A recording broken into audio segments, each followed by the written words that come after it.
Welcome to hot seat. ఈరోజు మన మధ్య బోడే రామచంద్ర యాదవ్ ఒక సామాన్య కుటుంబం నుంచి వచ్చి ఒక పార్టీని స్థాపించి ఇవాళ రెండు తెలుగు రాష్ట్రాల్లో కూడా ఒక సంచలనంగా మారిన బోడే రామచంద్ర యాదవ్తో ఈరోజు మనం హాట్ సీట్ కార్యక్రమం. నమస్తే అన్న, బాగున్నారా? నమస్తే అన్న, ఫైన్. ఎలా ఉన్నారు? ఫైన్ అన్న, బాగున్నాం. రామచంద్ర యాదవ్ గారు, మీరు ఒక సంచలనంగా ఈరోజు రెండు తెలుగు రాష్ట్రాల్లో కూడా ఒక పార్టీని స్థాపించి ఇంతవరకు ఎవరూ చేయని విధంగా బీసీ పార్టీ పెట్టడమే కాకుండా దూసుకెళ్ళిపోతున్నారు. గ్రామాలకు కానీ, సిటీలకు కానీ, రాష్ట్రం అంతా కూడా. తెలంగాణలో కూడా మన పోటీ కూడా చేశారు. సరే, గెలుపోవటం సహజం, మీరు ధైర్యంగా ముందుకెళ్తున్నారు. వీటిన్నింటి గురించి తెలుసుకునే ముందు అసలు మీ నేపథ్యం ఏంటి? మీరు ఎక్కడ, మీ నేటివ్ పొంగనూరేనా? మీరు ఎక్కడ పుట్టారు, ఏం చదువుకున్నారు, రెండు చెప్పండి మా ప్రేక్షకుల కోసం. ముందుగా నంబర్ 1 న్యూస్ ఛానల్ ప్రేక్షకులందరికీ కూడా హృదయపూర్వక నమస్కారాలు తెలియజేస్తూ, నేను బాల్యమంతా కూడా పుంగనూరు ప్రాంతము, పెద్దపంజాని మండలం, అంటే ఇప్పుడు ప్రజెంటు పలమనేరు కాన్స్టిట్యున్సీ అయినప్పటికీ కూడా పుంగనూరుతో అనుబంధం ఉంటుంది. స్కూల్ ఎడ్యుకేషన్ అంతా కూడా ఇక్కడే పూర్తి చేయడం జరిగింది. ఆ తర్వాత ఎడ్యుకేషన్ నెల్లూరు, విశాఖపట్నం, తిరుపతి ప్రాంతాల్లో చేయడం జరిగింది. ఆ తర్వాత వ్యాపార రంగంలోకి రావడం జరిగింది. ఆ తర్వాత రాజకీయ రంగం మీకు అన్నీ తెలిసిన విషయం. అసలు రాజకీయ రంగం రావడానికి ప్రధాన కారణం ఏంటి? అసలు మీ స్ఫూర్తి ఏంటి? అసలు ఇన్స్పిరేషన్ ఏంటి?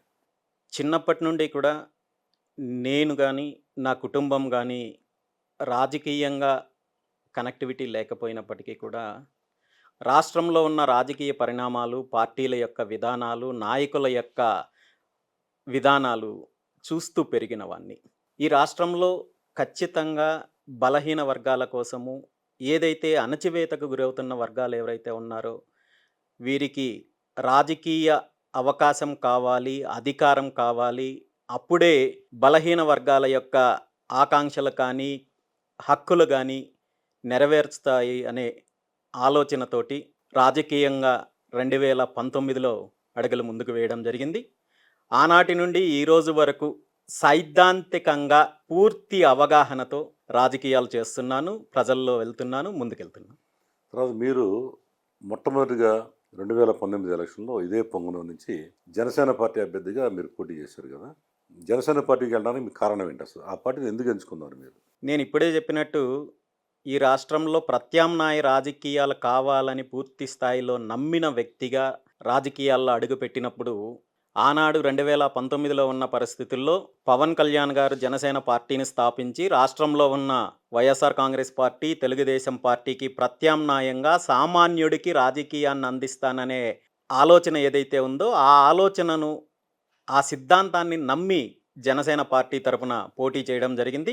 ఆ తర్వాత కాలంలో ఆయన మాటలకు, చేష్టలకు పొంతన లేదు అని నిజం తెలిసిన తర్వాత పార్టీ నుండి దూరం రావడం జరిగింది. నేను ఎన్నుకున్న సిద్ధాంతం కోసం పోరాటం చేయడం జరిగింది. ఆయనకి మాటలకి చేతలకి పొంతం లేదంటున్నారు. ఇవాళేమో ఆయన బ్రహ్మాండంగా డిప్యూటీ సీఎం అయ్యి అద్భుతమైన పరిపాలన చేస్తున్నాడు కదా. ఎందుకు మీరు అట్లా మాట్లాడుతున్నారు ఆయన్ని? అదే నేను అంటున్నాను, అధికారంలోకి రావడం వేరు, సిద్ధాంతాన్ని నమ్మి ఆ సిద్ధాంతం కోసం పనిచేయడం వేరు. ఈరోజు మీరన్నట్టు పవన్ కళ్యాణ్ గారి కోసము ఆయన రాజకీయాల్లోకి వచ్చిన రోజు నుండి ఈ రోజు వరకు ఏ వర్గాలైతే కష్టపడ్డారో, ఏ వర్గాలైతే మద్దతు ఇచ్చారో, పార్టీని నమ్ముకొని ఎవరైతే నడిచారో వాళ్ళెవ్వరికీ న్యాయం జరగకపోయినప్పటికీ కూడా కేవలం ఆయనకి న్యాయం జరిగింది, ఆయనకి పదవి వచ్చింది, ఆయన కోరిక నెరవేరింది తప్ప సైద్ధాంతిపరంగా ఆయన విజయం సాధించలేదనేది స్పష్టంగా తెలుస్తుంది. ఆయన సిద్ధాంతాల్లో బాగా నచ్చింది రెండు చెప్పండి. మీరు ఎందుకు అట్రాక్ట్ అయ్యారు ఆయన దగ్గరికి? ప్రధానంగా ప్రత్యామ్నాయ రాజకీయం. ఈ రెండు పార్టీలకు, ఈ రెండు కుటుంబ పాలనలకు వ్యతిరేకంగా నేను సామాన్యుడికి అధికారాన్ని అందిస్తాననే మాట ఏదైతే చెప్పారో దాన్ని నమ్మి ఆనాడు అడుగులు ముందుకు వేయడం జరిగింది. అయితే ఆయన మాటలకు కానీ, ఆయన చేష్టలకు ఎక్కడ పొంతన లేదు. పూర్తి స్థాయిలో ఆయనకు రాజకీయం అంటే సినిమాల్లో పాత్రలు ఏ విధంగా చేస్తారో ఇది కూడా అలాంటి పాత్రే తప్ప దీనిపైన సీరియస్నెస్ లేదు. సినిమాల్లో నటించినప్పుడు ఆయనకి ఏ విధంగా అయితే రెమ్యునేషన్ వస్తుందో, అదే విధంగా ఈరోజు రాజకీయాల్లోకి వచ్చిన తర్వాత రాజకీయాల్లో నటిస్తున్నందుకు హ్మ్. రాజకీయ ప్రొడ్యూసర్లు ఏ విధంగా అయితే ఆయన పాత్రను సృష్టించారో, ఆ పాత్రలో ఆయన జీవిస్తున్నందుకు వచ్చిన రెమ్యునేషనే ఈరోజు ఇప్పుడున్న పదవి గావచ్చు, డిప్యూటీ సీఎం గావచ్చు, మిగిలిన అంశాలతో కానీ. అంతే తప్ప ఆయన వల్ల ఈ రాష్ట్రానికి గానీ, ఈ రాష్ట్ర ప్రజలకు గానీ, ఆయన స్థాపించిన పార్టీని నమ్ముకొని వచ్చిన నాయకులకు గానీ, కార్యకర్తలకు గానీ ఏమాత్రం ఉపయోగం లేదన్న. అదే మీరు ఎట్లా అంటారు రామచంద్రరావు గారు? ఒక చంద్రబాబు నాయుడు గారు అద్భుతమైన పరిపాలన చేస్తున్నాడు అని చెప్పి ఆయనే కితాబిస్తున్నాడు. పెద్ద సీనియర్ నాయకుడు. 6 శాఖలు అప్పచెప్పారు ఆయనకి. ప్రతి శాఖలో కూడా విప్లవాత్మక మార్పులు తీసుకొస్తామని అందరూ అనుకుంటున్నారు. మీరు కావాలని ఆయన నచ్చక అట్లా అంటున్నారో అనుకుంటున్నాను. ఇది నేను చెప్పడం కాదు. ఈరోజు జనసేన పార్టీలో ఉన్న వాళ్ళు మాట్లాడుతున్నారు. హ్మ్. ఆయన నమ్మిన సామాజిక వర్గం వాళ్ళు మాట్లాడుతున్నారు. హ్మ్. ఆయన నమ్మిన యువత మాట్లాడుతున్నారు. ఈరోజు ఆయనకి శాఖలు అప్పజెప్పినంత మాత్రాన, లేదంటే ఆయన డిప్యూటీ సీఎం పదవి వచ్చినంత మాత్రాన ప్రజలకు న్యాయం జరుగుతోందో, లేదంటే పార్టీకి న్యాయం జరుగుతోందో, లేదంటే ఆయన నమ్మిన వాళ్ళకి న్యాయం జరుగుతోందో అనేది కాదు. ఖచ్చితంగా పవన్ కళ్యాణ్ గారు ఆయన స్వలాభం కోసమే రాజకీయాల్లోకొచ్చారు. స్వలాభం కోసమే ఈరోజు వచ్చిన తర్వాత కూడా ఆయన స్వలాభం కోసం పనిచేస్తున్నారు కానీ, రాష్ట్రం కోసం గానీ, రాష్ట్ర ప్రజల కోసం కానీ, ఆయనను నమ్ముకున్న వాళ్ళ కోసం మాత్రం కాదు అనేది అందరికీ తెలిసిన బహిరంగ రహస్యం. తర్వాత మరి మీరు సరే ఆయనంటే నచ్చలేదు మీకు. ఇంక ఈ రాష్ట్రంలో తెలుగుదేశం పార్టీ ఉంది, బీజేపీ ఉంది, ముఖ్యంగా జగన్మోహన్ రెడ్డి గారిది వైసీపీ పార్టీ ఉంది. ఈ 3 పార్టీల్లో చేరకుండా మీరేంటి సొంత కొంపడి పెట్టేశారు కదా! సొంత పార్టీ పెట్టేశారు. ఆ అవసరము, ఆ ఆవశ్యకత ఈ రాష్ట్రానికి, రాష్ట్ర ప్రజలకి ఉంది.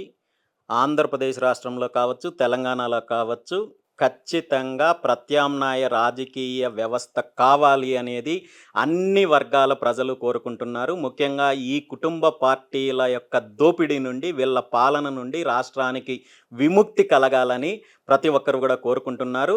దీన్ని ఆధారంగా చేసుకొనే ఈ రాష్ట్రంలో బీసీలకు, బలహీన వర్గాలకు, కాపులకు, దళితులకు, మిగిలిన అన్ని వర్గాలు ఈ 2 పార్టీలు, ఈ 2, 3 కుటుంబాలు ఏవైతే ఉన్నాయో వీళ్ళ తప్ప మిగిలిన అన్ని వర్గాలు ఆకాంక్ష ఏదైతే ఉందో దానికి అనుగుణంగానే బీసీవై పార్టీని స్థాపించడం జరిగింది. దానికి అనుగుణంగానే బీసీవై పార్టీని నిర్మాణం చేస్తూ వెళ్తున్నాము. ఖచ్చితంగా మేము ఏ ఆశయంతో అయితే పార్టీని స్థాపించామో ఆ ఆశయాన్ని సాధించేంత వరకు ఈ పోరాటం కొనసాగుతుంది. ఇప్పుడు ఈ సందర్భంగా మిమ్మల్ని ఒక విషయం అడగాలి. అంటే నేను అడిగే క్వశ్చన్ అనేది ప్రజలు అడిగే, నా సొంతం కాదు. మీరు బీసీలు అంటేనే ఎక్కువ ప్రేమతో మీ పార్టీ పేరే బీసీవై అని పెట్టారు కదా! ఇంకా కాపులు ఉన్నారు, ఇంకా దళితులు ఉన్నారు, వాళ్ళందరూ ఉన్నారు కాబట్టి కామన్ నేమ్ పెట్టకుండా బీసీవై పార్టీ పెట్టడానికి కారణం ఏంటి అసలు? బీసీవై పార్టీ అంటే ఇది బ్యాక్వర్డ్ క్లాసెస్ పార్టీ అని కాదన్నా, భారత చైతన్య యోజన పార్టీ. దీన్ని కేవలం బీసీలకే పరిమితం చేయాలనో, లేదంటే మరొక రకంగానో చేస్తున్న కుట్రలో భాగంగా ఇలాంటి ప్రచారం చేస్తున్నారు తప్ప, బీసీవై పార్టీ అన్ని వర్గాల కోసం పోరాటం చేస్తోంది. అన్ని వర్గాలకు న్యాయం చేయాలి. అన్ని వర్గాలకు ఎవరైతే ఈ 2, 3 కుటుంబాల ద్వారా అన్యాయానికి గురవుతున్న వర్గాలు ఏవైతే ఉన్నాయో వాళ్ళందరికీ కూడా రాజకీయంగా, ఆర్థికంగా, సామాజికంగా అభివృద్ధి చేయాలనే ఆశయంతోటే ముందుకెళ్తున్నాము. మీరు గతంలో గత 2, 3 సంవత్సరాల నుండి బీసీవై పార్టీ స్థాపించిన నాటి నుండి ఈ రోజు వరకు తీసుకున్నట్టయితే పార్టీ చేసిన కార్యక్రమాలు కావచ్చు, పోరాటాలు కావచ్చు, వీటన్నింటిలో కూడా అన్ని వర్గాల కోసం చేశాం తప్ప ఎక్కడ కేవలం బీసీల కోసం అనేది కాదు.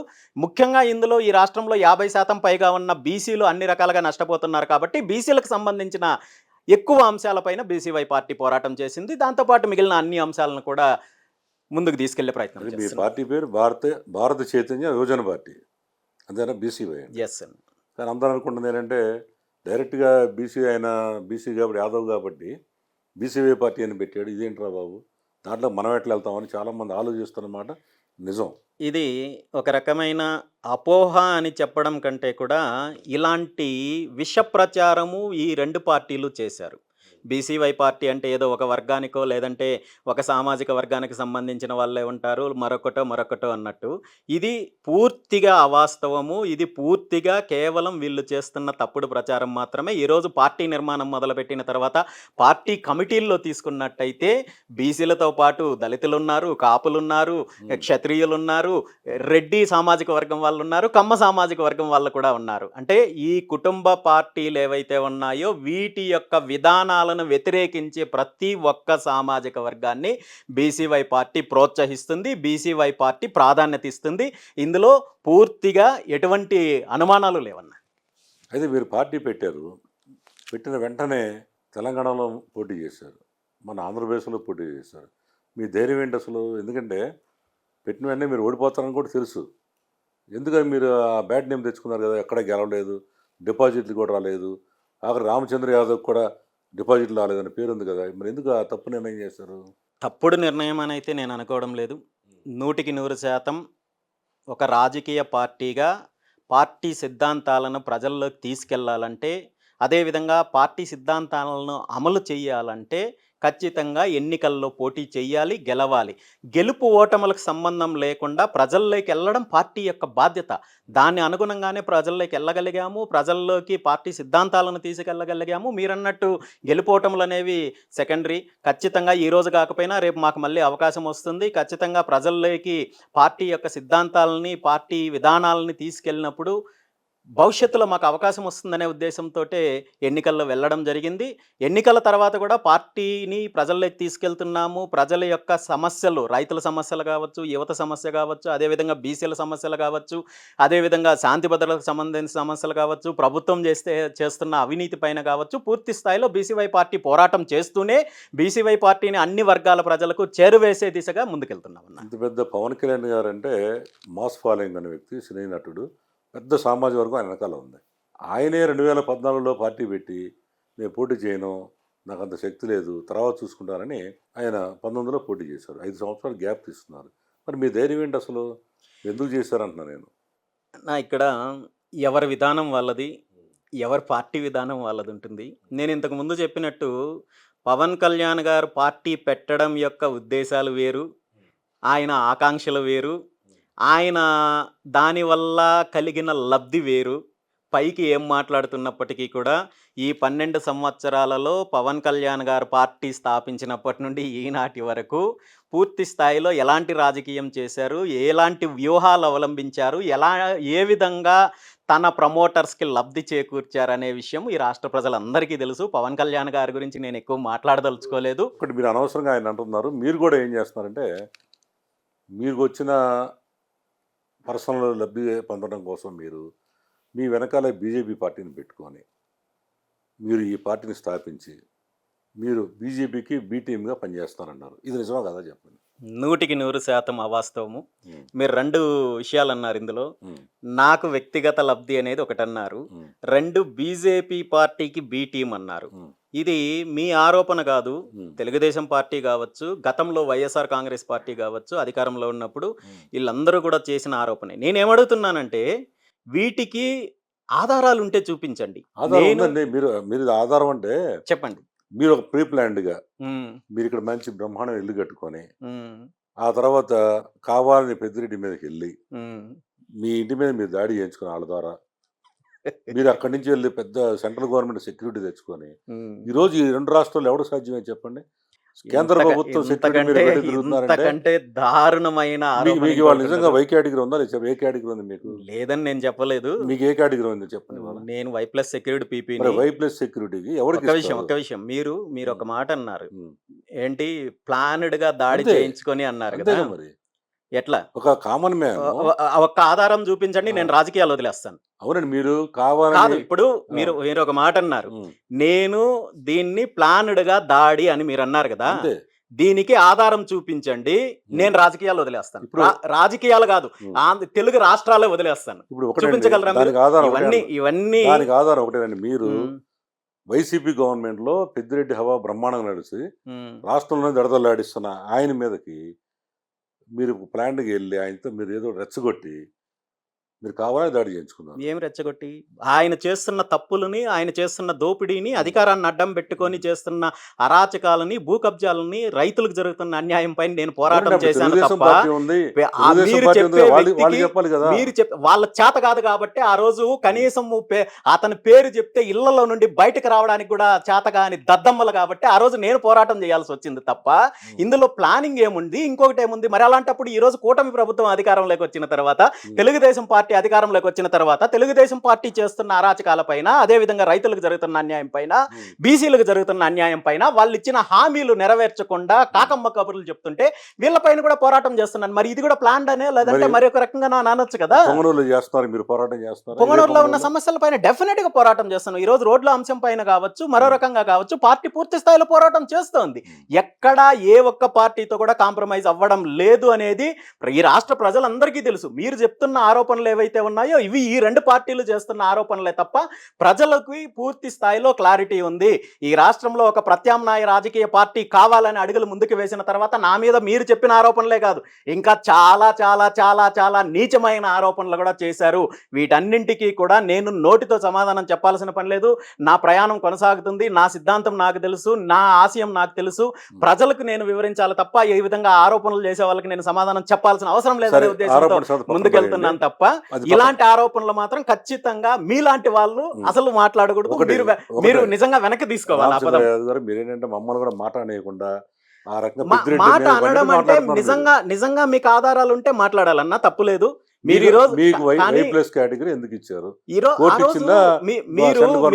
మీకు ఒక్క విషయం చెప్తాను. 2022 డిసెంబర్ 4వ తేదీ రాత్రి 7:30 ప్రాంతం నుండి 11:30 అంటే 4 గంటల పాటు ఒక వ్యక్తి తన కుటుంబం అంటే ఆడవాళ్ళు పిల్లలు ఉన్న ఇంటి దగ్గరికి సుమారు 600 నుండి 700 మంది ఆనాడు అధికారంలో ఉన్న వాళ్ళు కత్తులు, రాడ్లు, కర్రలు తీసుకొని వచ్చి దాడి చేస్తే సబ్ ఇన్స్పెక్టర్ దగ్గర నుండి circle inspector, DSP, SP, IG, డిఐజీలు పూర్తిగా అధికారికంగా ఉన్న వాళ్ళ ఫోన్ నంబర్లు స్విచ్ ఆఫ్ చేసుకుని ఆ రోజు నా పైన దాడికి తెగబడ్డానికి అవకాశం కల్పిస్తే దీని మీద కేంద్ర ప్రభుత్వానికి ఇన్ఫర్మేషన్ ఉండదన్నా? దీని మీద కేంద్ర ప్రభుత్వానికి ఇంటెలిజెన్స్ రిపోర్ట్ ఉండదన్నా? ఒక కుటుంబాన్ని ఒక అధికార పార్టీలో ఉన్న ఒక నాయకుడు చేస్తున్న అరాచకాల పైన పోరాటం చేస్తున్న వ్యక్తి పైన దాడి చేస్తున్నప్పుడు కేంద్ర ప్రభుత్వం స్పందించింది. ఇందులో ఏదో గొప్ప విచిత్రాలు ఉన్నట్టు ఈ దేశంలో కేంద్ర ప్రభుత్వం కేవలం రామచంద్ర యాదవ్ మాత్రమే సెక్యూరిటీ ఇచ్చారు, ఇంకెవ్వరికి ఇవ్వనట్టు. ఈ రాష్ట్రంలో చాలా మందికి ప్రతిపక్షంలో ఉన్న వాళ్ళకి అఖిలేష్ యాదవ్ సెక్యూరిటీ ఉంది, అదే విధంగా రాహుల్ గాంధీకి సెక్యూరిటీ ఉంది, సోనియా గాంధీకి సెక్యూరిటీ ఉంది. మాజీ ముఖ్యమంత్రులు, ప్రధానమంత్రి రేసులో ఉన్నవాళ్ళు మీరే ఆఫ్టర్ ఆల్ మీరు కౌన్సిలర్ కూడా కాదు కదా. నేను కౌన్సిలర్ కాకపోయినా ఆనాడు అధికారంలో ఉన్న మీరే అన్నారు. అతని పైన ఎవరైతే మీరు చెప్పిన వ్యక్తి అతను చేస్తున్న అరాచకాల పైన ప్రతిపక్షంలో ఉన్న పార్టీ పోరాటం చెయ్యలేదు అని మీరే అన్నారు. పోరాటం చెయ్యకుండా ఉన్నప్పుడు నేను పోరాటం చేశాను కాబట్టే, ప్రజల తరపున ఆనాడు రైతుల తరపున పోరాటం చేశాను కాబట్టే నేను ఆ రోజు దాన్ని ఆ సమస్యలు ఎదుర్కొన్నాను కాబట్టే నాకు ప్రాణహాని ఉంది, నాకు నా కుటుంబానికి ప్రాణహాని ఉంది అనే ఉద్దేశంతో కేంద్ర ప్రభుత్వం సెక్యూరిటీ ఇచ్చింది తప్ప ఏదో ఆడుకోవడానికో పాడుకోవడానికో సరదా చేయడానికో అయితే మాత్రం కాదు కదన్నా. రామచంద్రరావు గారు, కేంద్ర ప్రభుత్వం గుర్తించి వాళ్లే సెక్యూరిటీ మీకు ఇచ్చారా? మీరు పోయి అడిగారా? లేదు కోర్టులో వేసారా? నేను హోంమంత్రి గారికి లెటర్ రాశాను, దానిపైన ఆయన నివేదిక తెప్పించుకుని ఆయన సెక్యూరిటీ ఇచ్చారు. మరి ఇప్పుడు ఈ సందర్భంగా ఈ మొన్న 2 నెలల క్రితం సాక్షాత్తు మాజీ మంత్రి అంబటి రాంబాబు ఇంటి మీద వేల మంది పగలగొట్టి కాల్చి పెట్రోల్ బస్ కూడా ఆఫీస్ కాల్చారు. నేను కూడా వెళ్ళి చూడటం జరిగింది, ఆయన ఇంటర్వ్యూ కూడా చేశాను. మరి మాజీ మంత్రి అంత పెద్ద లీడర్కి ఇవ్వని సెక్యూరిటీని మీకు ఎట్లా ఇచ్చారని అది కదా డౌట్ వచ్చేది. ఇప్పుడు ఆయనకి ఒక వ్యవస్థ ఉంది, ఆయనకు ఒక పార్టీ ఉంది, ఇప్పుడు పార్టీ ఉంది. ఆ రోజు నేను ఒంటరిగా పోరాటం చేశాను. ఆ రోజు నాకు అధికార పార్టీ నుండి దాడులు ఎదుర్కొంటున్నాను, ప్రతిపక్షం నుండి ఎలాగో వాళ్ళు మాట్లాడే పరిస్థితుల్లో లేరు. ఆ రోజు నేను ఒంటరిగా ఇది చేస్తున్నాను కాబట్టి నా పైన మళ్ళీ దాడి చేసే అవకాశం ఉంది, నా పైన మళ్ళీ ప్రాణహాని, ఈవెన్ ఇప్పటికీ కూడా నాకు ప్రాణహాని ఉంది అనేది క్లియర్ గా రిపోర్ట్స్ ఉన్నాయి. ఈ 2 పార్టీల వల్ల నాకు ప్రాణహాని ఉండదు సెంట్రల్ గవర్నమెంట్ కి రిపోర్ట్స్ ఉన్నాయి కాబట్టి నాకు సెక్యూరిటీ ఇచ్చారు తప్ప నేనేదో ప్రత్యేకంగా ఏదో బీజేపీకి నేను ప్రత్యేకమైన వ్యక్తిని కాదు, కేంద్ర ప్రభుత్వానికి నేను ప్రత్యేకమైన వ్యక్తిని కాదు. ఇవన్నీ కూడా 100% అపోహలు మాత్రమే. ఒకటి మాత్రం నిజమండి, ఇది కెమెరాలో రికార్డ్ అవ్వదు, మా వాళ్ళు ఆపుతారు. నిజం చెప్పండి, మీకు బీజేపీతో లింక్స్ ఉన్నాయి లేదా? మీరు కెమెరాలు రికార్డ్ ఆపాల్సిన అవసరం లేదు, మీరు కంటిన్యూ చేయండి. 100% నాకు బీజేపీతో కానీ, బీజేపీ పెద్దలతో కానీ, మరొకరితో కానీ ఉన్నవి వ్యక్తిగతమైన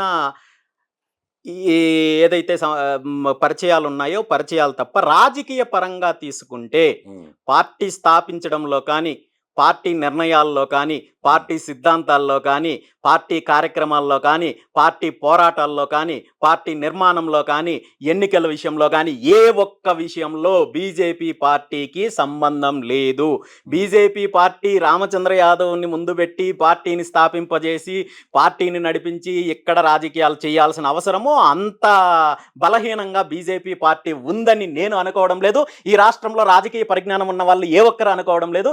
ఇవన్నీ కూడా తెలుగుదేశం పార్టీ, వైఎస్ఆర్ కాంగ్రెస్ పార్టీ లాంటి వాళ్ళు చేస్తున్న ఆరోపణలు తప్ప ఈ రాష్ట్రంలో ప్రత్యామ్నాయ రాజకీయం రాకూడదు, బీసీలకు అధికారం రాకూడదు, కాపులకు అధికారం రాకూడదు, ఈ రాష్ట్రంలో ఉంటే మా 2 కుటుంబాలే ఉండాలని ఎవరైతే ఈ దుష్ట శక్తులు ఉన్నాయో, రాజకీయ దుష్ట శక్తులు ఇద్దరు ఉన్నారో వాళ్ళు చేస్తున్న ప్రచారంలో భాగంగానే ఇలాంటివన్నీ జరుగుతున్నాయి తప్ప వాస్తవానికి ఇది ఏది కూడా కరెక్ట్ కాదు అనేది స్పష్టంగా తెలియజేస్తారు. రాబోయే రోజుల్లో ఇప్పుడు మీరు మూడో శక్తిగా ఉన్నారు.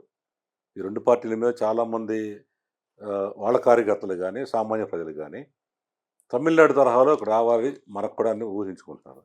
మీరే యాక్టివ్ కనబడుతున్నారు మూడో ప్రత్యామ్నాయం. అందరు డౌట్ ఏంటంటే, అరే మనం వెళ్ళిన తర్వాత మళ్ళీ బీజేపీ లింకు చేయని తగిలిస్తాడేమని. నిజంగా అలాంటిది ఏమైనా ఉందా?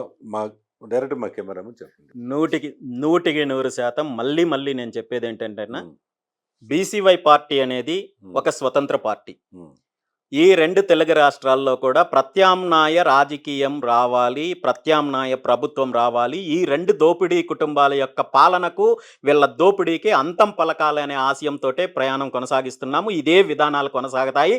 భవిష్యత్తులో ఎలాంటి పరిణామాలు వచ్చినా, ఎలాంటి ఇబ్బందికరమైన పరిస్థితులు వచ్చినా కానీ బీసీవై పార్టీ విధానంలో కానీ, బీసీవై పార్టీ ప్రయాణంలో కానీ ఎటువంటి మార్పు ఉండదు. మీరన్నట్టు నిజంగా ఆ విధంగా ఇంకొక పార్టీతో నేను లాలూచి పడాల్సిన అవసరమో, లేదంటే లాలూచి పడే ఆలోచన ఉండింటే 24 ఎన్నికల్లో ఈరోజు నేను అసెంబ్లీలో ఉండిండేవాడిని, ఈరోజు క్యాబినెట్లో ఉండిండేవాడిని. ఇవన్నీ కూడా మీకు కూడా వ్యక్తిగతంగా కూడా తెలుసు. అలాంటి ఆలోచన కానీ, అలాంటి విధానాలు కానీ ఎప్పటికీ బీసీవై పార్టీకి ఉండదు. ఇది వెరీ క్లియర్. ఇప్పుడు మీకు ప్రధానమైన హాట్ క్వశ్చన్ ఏంటంటే, ఇది హాట్ సీట్ కాబట్టి వేడిగా ఉంటాయి కొన్ని. వేడిగా క్వశ్చన్లు ఇచ్చాలి. మీరు ఏదైనా మాట్లాడచ్చన్నా. ఇప్పుడు మీరు పార్టీ పెట్టారు, సరే కారణాలు చెప్పారు, బీజేపీ కాదు స్వయంగా వస్తున్నాం అన్నారు. అంత పెద్ద పవన్ కళ్యాణ్, ఎంత పెద్ద అనుభవం ఉన్న చంద్రబాబు నాయుడు, వీళ్ళిద్దరూ ఇండివిజువల్గా సాధించేలాక అందరు కలిసిపోయారు. మధ్యలో బీజేపీ కూడా వచ్చింది. 3 పార్టీలు కలిస్తేనే కానీ అధికారం రాలేదే. మీకు ఏమొస్తుందండి? అసలు ఎట్లా వస్తుంది? ఏంటి మీ ఆలోచన అసలు? ఖచ్చితంగా బీసీవై పార్టీకి అధికారంలోకి రావడానికి 100% అవకాశం ఉందన్న. మీరన్నట్టు ఈ 3 పార్టీలు కలిశాయి, 4 పార్టీలు కలిశాయి అంటే వీళ్ళు గత అనేక సంవత్సరాల నుండి ఈ రాష్ట్రంలో కొనసాగిస్తున్న రాజకీయ విధానాలు కావచ్చు, అధికారంలోకి వచ్చిన తర్వాత చేసిన పాలన కావచ్చు, ఈ రాష్ట్ర ప్రజలందరికీ తెలుసు. ఈరోజు చంద్రబాబు నాయుడు గారు ఒంటరిగా ఎన్నికలు వెళ్తే రాష్ట్ర ప్రజలు చీదరిస్తారనే గతంలో 2019 నుండి 24 వరకు అధికారంలో ఉన్న జగన్మోహన్ రెడ్డి గారు ఎన్ని అరాచకాలు చేసినా, ఎంత నియంతృత్వ పాలన కొనసాగించినా కానీ మళ్ళీ చంద్రబాబు నాయుడు గారు ఒంటరిగా వెళ్తే అధికారంలోకి రాలేడు కాబట్టి ఆ రోజు అప్పుడున్న పరిస్థితుల్లో కూటమిలాగా ఏర్పడి వాళ్ళు వెళ్ళే పరిస్థితి వచ్చింది. ఈరోజు ఒక్కటి మాత్రం చాలా స్పష్టంగా చెప్పగలను, ఈ రాష్ట్ర ప్రజలు చంద్రబాబు నాయుడు గారి పరిపాలన చూశారు, జగన్మోహన్ రెడ్డి గారి పరిపాలన చూశారు, ఇంకా పవన్ కళ్యాణ్ గారి విధానాలు చూశారు, పార్టీలు గతంలో కాంగ్రెస్ పార్టీకి అధికారం ఇచ్చి చూశారు.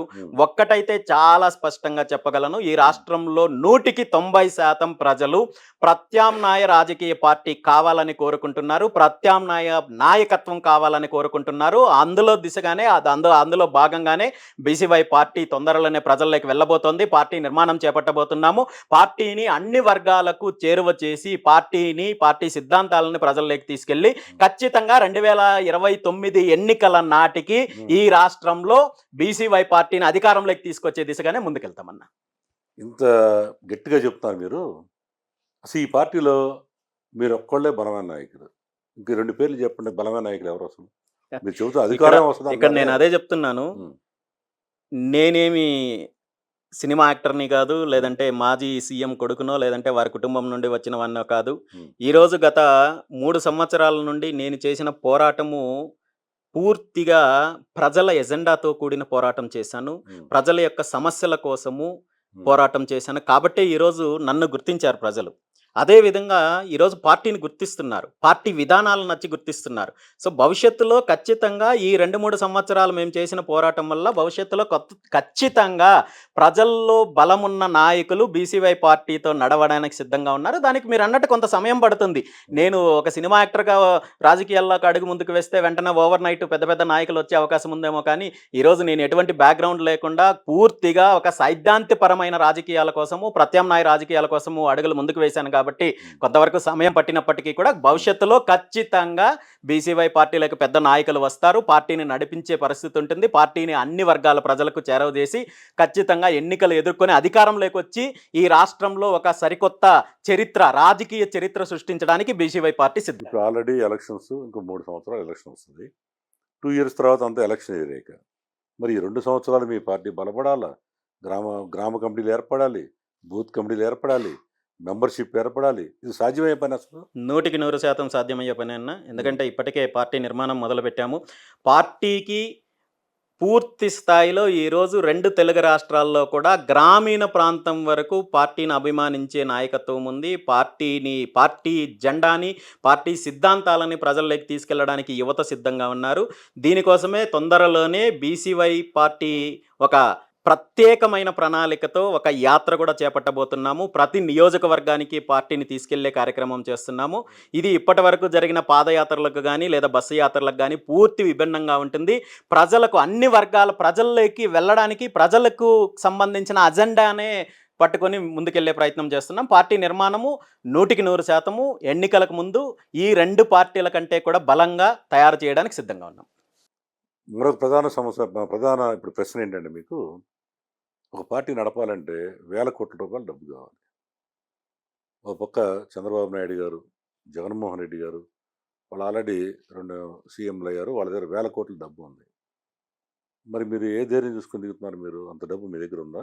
లేదు వెనకాల ఎవరన్నా పెట్టుబడి పెట్టేవాళ్ళు ఎవరు ఉన్నారా? మీరన్నట్టు రాజకీయ పార్టీ నిర్మాణం కానీ, రాజకీయ పార్టీ కార్యక్రమాలు గానీ, ఎన్నికలు కానీ ఆర్థికంగా బలంగా లేకుండా చెయ్యడానికి కానీ, ఎన్నికలకు వెళ్ళడానికి కానీ కుదరకపోవచ్చు. అలాగని బీసీవై పార్టీ అంటే కేవలం ఒక్క రామచంద్ర యాదవే చెయ్యాలి, లేదంటే ఇదేదో ప్రైవేట్ లిమిటెడ్ కంపెనీనో, లేదంటే ఫైనాన్స్ కంపెనీనో కాదు. పార్టీ సిద్ధాంతాలు నమ్మి, పార్టీ విధానాలు నచ్చినప్పుడు దీనికి మద్దతిచ్చేవాళ్ళు, దీనికి సపోర్ట్ చేసేవాళ్ళు బోలెడంతమంది ఉంటారు. అందరితోటి పార్టీ విధానాలను నమ్మి మద్దతిచ్చే వాళ్ళందరి యొక్క సపోర్ట్ తీసుకునే పార్టీని నిర్మాణం చేస్తాము. పార్టీని ప్రజల్లోకి తీసుకెళ్తాము. ఎన్నికల్లోకెళ్తాం. ఇందులో ఏమాత్రం అనుమానం లేదు. అసలు మీ పార్టీకి మెంబర్‌షిప్ ఎంతమంది ఉన్నారండి? ఎన్ని లక్షల మంది ఉన్నారు ఇప్పుడు? మెంబర్‌షిప్ డ్రైవ్ చేశారా? గతంలో మెంబర్‌షిప్ డ్రైవ్ చేశాము. దాన్నంతా కూడా కొద్ది రోజుల క్రితము పూర్తిగా రద్దు చేయడం జరిగింది. ఇప్పుడు కొత్తగా మళ్ళీ ఈ యాత్రకు ముందు మెంబర్‌షిప్ డ్రైవ్ మొదలుపెడుతున్నాము. హ్మ్. గతంలో సుమారు 2,00,000 మందికి పైగా మెంబర్స్ జాయిన్ అయ్యారు. హ్మ్. ఆ మెంబర్స్ అందరూ కూడా ఈరోజు మెంబర్‌షిప్‌తో సంబంధం లేకుండా పార్టీ విధానాలను ప్రజల్లోకి తీసుకెళ్తున్నారు. తొందరలోనే భారీ ఎత్తున మెంబర్‌షిప్ డ్రైవ్ కూడా మొదలుపెట్టబోతున్నాము. అదేవిధంగా పార్టీ నిర్మాణము బూత్ లెవెల్ వరకు కూడా చేపట్టే కార్యక్రమం చేస్తున్నాము. దాంతో పాటు యాత్ర కార్యక్రమం చేస్తున్నాము. ఇవన్నీ కూడా కోఆర్డినేట్ చేసుకుంటూ వచ్చే ఎన్నికల నాటికి పార్టీని పూర్తి స్థాయిలో నిర్మాణం చేపడతామన్నా. హాట్ సిటీ కార్యక్రమంలో చిన్న బ్రేక్. Number 1 news. సామాన్యుడి చేతిలో సామాజిక అస్త్రం. ఇప్పుడు అంతులేని వినోదాన్ని, విజ్ఞానాన్ని అందిస్తూ నెంబర్ 1 ఓటీటీ రూపంలో మీ అందరి ముందుకు వచ్చింది. సామాజిక అభివృద్ధి లక్ష్యంగా ప్రతి ఒక్క సామాన్యుడికి విలువైన సమాచారం అందించడమే అమూల్యంగా భావిస్తూ ప్రతి ఒక్క అంశాన్ని తీసుకొని ప్రతి ఒక్క రంగంలోని అప్డేట్స్ను మీ అందరి ముందు ఉంచడం కోసం మన ఓటీటీ ఛానల్ ఇప్పుడు సిద్ధంగా ఉంది. విలువైన సమాచారాన్ని మీరు తెలుసుకుంటూ నెంబర్ 1 ఓటీటీని విస్తృతం చేయండి. అంతులేని వినోదాన్ని, విజ్ఞానాన్ని మీ సొంతం చేసుకోండి. నెంబర్ 1 ఓటీటీను ప్రతి ఒక్కరూ యాప్ స్టోర్, ప్లే స్టోర్లో ఇప్పుడే సబ్స్క్రైబ్ చేసుకోండి. మీ ప్రాంతాల్లోనే మీ నెంబర్ 1 ఓటీటీ ప్రమోటర్లుగా పనిచేస్తూ నెలకు 20,000 రూపాయలకు పైగా సంపాదించుకునే అవకాశం. పూర్తి వివరాలకు 9493925831. Welcome back to hot seat. చూడండి రామచంద్ర యాదవ్ గారు, మీరు పార్టీ నిర్మాణం గురించి చెప్పారు, మీ యొక్క విధానాల గురించి చెప్పారు. ఇవాళ ప్రతి పార్టీలో కూడా ఒక బీసీ విభాగం అధ్యక్షుడు, కులానికి ఒక అధ్యక్షులు, కాపు సంఘానికి వైసీపీ పార్టీ కాపు సంఘం ఫలానాతనని, ఎస్సీలకి ఒకటి, ఇలా విభాగాలను అధ్యక్షులు ఉన్నారు కదా. మీరు కూడా అలాంటిది ఏర్పాటు చేస్తారు మీ దాంట్లో? ఇక్కడ మీరన్నట్టు ఇప్పుడున్న పార్టీలు ఏవైతే ఉన్నాయో వాళ్ళు యొక్క కుటుంబానికి వాళ్ళ కుటుంబ యొక్క కోటరీని పూర్తిగా పార్టీకి సంబంధించిన ప్రధాన పదవులన్నీ అప్పచెప్పి ఓటు బ్యాంక్ రాజకీయాల కోసము బీసీ వింగ్ అంటూ, ఎస్సీ వింగ్ అంటూ, మరో కమ్యూనిటీ వింగ్స్ అంటూ తీసుకొచ్చి ఉత్సవ విగ్రహాలు లాంటి పదవులు ఇచ్చే కార్యక్రమం చేస్తున్నారు. కానీ బీసీవై పార్టీలో ప్రధాన పాత్ర, ప్రధాన ఏదైతే కమిటీల్లో ప్రధాన పదవులన్నీ కూడా ఎవరైతే వెనకబడిన వర్గాలు ఉన్నాయో, ఏ వర్గాలకైతే ఈ 2 పార్టీల్లో సముచిత స్థానం లేదో వాళ్ళకి తీసుకొస్తున్నప్పుడు ప్రత్యేకంగా వింగులు తీసుకురావాల్సిన అవసరం లేదు. కానీ భవిష్యత్తులో వింగులు తీసుకురావాల్సిన అవసరం వస్తే కూడా ఒక బలమైన, నిర్మాణాత్మకమైన, ఏదైతే నిర్ణయాత్మకమైన బలమున్న పదవులే ఉంటాయి తప్ప వీళ్ళలాగా ఓటు బ్యాంక్ రాజకీయాల కోసం నిర్మించే వింగ్స్ అయితే మాత్రం ఉండదన్న. తర్వాత ఈ మధ్య ఒక ఐపీఎస్ ఆఫీసర్ సునీల్ కుమార్ గారు బయటకు వచ్చి ఎస్సీలు కాపులు కలిసి పోటీ చేసే రాజ్యాధికారం వస్తుంది, కాపు సీఎం కావాలని ప్రకటించాడు. దాని మీద మీ అభిప్రాయం ఏంటి? మీరు కూడా ఎవరు సీఎం కావాలనుకుంటున్నారు? ఇక్కడ ఎవరి అభిప్రాయం వాళ్ళకు ఉంటుంది రాజకీయాల్లో. నేను చాలా స్పష్టంగా ఇంతకు ముందే చెప్పాను, ఈ రాష్ట్రంలో ఈ 2 కుటుంబాలు ఏవైతే ఉన్నాయో ఈ 2 కుటుంబాల యొక్క పాలన నుండి ఈ రాష్ట్రం బయటికి రావాలి. చాలా స్పష్టంగా ఉన్నాను. ప్రత్యామ్నాయ రాజకీయం కావాలి, ప్రత్యామ్నాయ అధికారం కావాలి. అప్పుడే ఈ రాష్ట్రం బాగుపడుతుంది. ఈ రాష్ట్రంలో జరుగుతున్న దోపిడీకి అడ్డుకట్ట వేసినట్టు ఉంటుంది తప్ప అధికారం ఈ 2 కుటుంబాల చేతిలో ఉన్నంత వరకు ఈ రాష్ట్రము, ఈ రాష్ట్ర యువత, రైతులు, మహిళలు, ఉద్యోగస్తులు ఎవ్వరికీ న్యాయం జరగదు అనేది ఈ రాష్ట్రంలో ప్రతి ఒక్కరూ కోరుకుంటున్న అంశం. ఆ దిశగానే బీసీవై పార్టీ. ఇప్పుడు మీకు ఎందుకు ఆ ప్రశ్న అడగాల్సి వచ్చిందంటే, పవన్ కళ్యాణ్ గారు వచ్చినప్పుడు మా కాపు సీఎం కావాలని కాపులందరూ ఎగబడి వేయటం జరిగింది. ఇప్పుడు ఆయన వల్ల నిరాశ పొందడమా? నిజమే, ఇందాక మీరు చెప్పినట్టుగా కమ్యూనిటీ కూడా అరే మావాడు సీఎం కావాలనుకుంటే ఆయన ఎవరో 15 ఏళ్ళు ఉండాలంటున్నాడు, ఇది ఎక్కడ గొడవరా అని. మరి అట్లా మీరు కూడా రేపు మీ పార్టీకి వచ్చిన తర్వాత కూడా కాపులు అందరూ వచ్చారు అనుకుందాం, ఇక్కడ కూడా ఈ బీసీవై పార్టీ ఈయన సీఎం అవుతాడేమో మాకేంటని కాపులు నిర్ణయాత్మక శక్తిగా ఉన్నారు కాబట్టి ఈ రోజున వాళ్ళకి మీరు ఇచ్చే సందేశం ఏంటి చెప్పండి? అసలు పవర్ షేరింగ్ లాంటిది అని ఉందా? కాపులు కోరుకుంటుంది అదే. మనకటి దాసరామ ఇంటర్వ్యూలో కూడా మీరు చూసుంటారు, పవర్ షేరింగ్ కావాలి కర్ణాటక తరహాలో అంటున్నారు. దానికి మీరు పవర్ షేరింగ్కి మీ అభిప్రాయం? బీసీవై పార్టీ సిద్ధాంతాలు తీసుకున్నట్టయితే దీనిపైన చాలా స్పష్టంగా గతంలోనే తెలియజేయడం జరిగింది. 2024 ఎన్నికలకు ముందే దీని మీద స్పష్టంగా నేను ప్రకటన చేయడం జరిగింది. దాన్ని పార్టీ సిద్ధాంత పత్రంలో కూడా తీసుకురావడం జరిగింది. బీసీవై పార్టీ అధికారంలోకి వస్తే బీసీలు, కాపులు, దళితులకు ప్రధానంగా అధికార భాగస్వామ్యం ఉంటుంది. అది సీఎం దగ్గర నుండి, సీఎం పదవి దగ్గర నుండి, క్యాబినెట్ దగ్గర నుండి, ఏదైతే కార్పొరేషన్ పదవులు ఉన్నాయో అక్కడి నుండి గ్రామీణ స్థాయి వరకు పూర్తి స్థాయిలో ఈ 3 వర్గాలకు ప్రాధాన్యత ఉంటుంది అనే విషయాన్ని చాలా స్పష్టంగా తెలియజేశారు. ఇప్పుడు కూడా జరిగింది ఏంటంటే, ఇదే తెలుగుదేశం, జనసేన ఈ కూటమి ఏర్పడినప్పుడు సాక్షాత్తు పవన్ కళ్యాణ్ గారే చెప్పారు, ఏంటంటే మాకు 60 సీట్లు 70 సీట్లు కావాలని కొంతమంది కాపులు అంటే, కొంతమంది పెద్ద కాపు నాయకులు ఒక అడుగు ముందుకేసి ఇన్నాళ్ళు అధికారం లేదు మనకి, 2 కుటుంబాలే ఉన్నాయి, 2 కులాలే ఉన్నాయి, పవర్ షేరింగ్ కావాలయా అని అంటే 21 సీట్లే తీసుకున్నాడైనా 21 సీట్లు గెలిచామన్నారు. పవర్ షేరింగ్ రాదు సీఎంగా. అదేమంటే మీరు అన్నమాట చెప్పాడు ఆయన కూడా, ఏమని కింద స్థాయిలో పదవులు ఉన్నాయి, కార్పొరేషన్ చైర్మన్ నుంచి గ్రామీణ స్థాయిలో మన వాళ్ళకి నేను కింద స్థాయి గురించి మాట్లాడటం లేదన్నది. ముఖ్యమంత్రి స్థాయి నుండి, ముఖ్యమంత్రి గురించి మాట్లాడలేదు కదా పవన్ కళ్యాణ్ గారు కానీ లేదంటే తెలుగుదేశం పార్టీ కానీ. అదే మీరు చెప్పండి ఏమంటారు? ఇప్పుడు ముఖ్యమంత్రి నేను చాలా స్పష్టంగా ఆనాడే ప్రకటన చేయడం జరిగింది, బీసీవై పార్టీకి బీసీవై పార్టీకి అవకాశం వచ్చిన రోజు 2 సంవత్సరాలు బీసీ ముఖ్యమంత్రి, 2 సంవత్సరాల కాపీ ముఖ్యమంత్రి, 1 సంవత్సరం దళిత ముఖ్యమంత్రి చేసే అవకాశం వస్తుంది.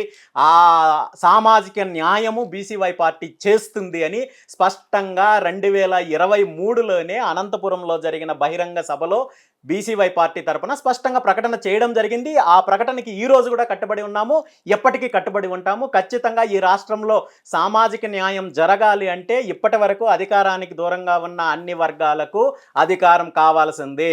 అందులో ప్రధానంగా ఈ 2 పార్టీలు, ఈ 2 కుటుంబ పార్టీలకు అధికారం రావడానికి ఇప్పటి వరకు పల్లకి మోస్తున్న బీసీలకు, కాపులకు, దళితులకు అధికారం అధికారం కావాల్సిందే, ఆ 3 వర్గాలకు అధికారం కోసం బీసీవై పార్టీ కట్టుబడి ఉంది అనేది ఎప్పటికీ స్పష్టంగా తెలియజేస్తున్నాం. ఇందులో ఎటువంటి దాపరికాలు లేవు, ఎటువంటి అనుమానాలు లేవన్నా. ఈ 3 వర్గాలు కూడా అధికారం లేదు కాబట్టి 2 ఏళ్ళు బీసీ, 2 ఏళ్ళు కాపులు, ఓ సంవత్సరం దళితులు. అదే మీరు చెప్పేది?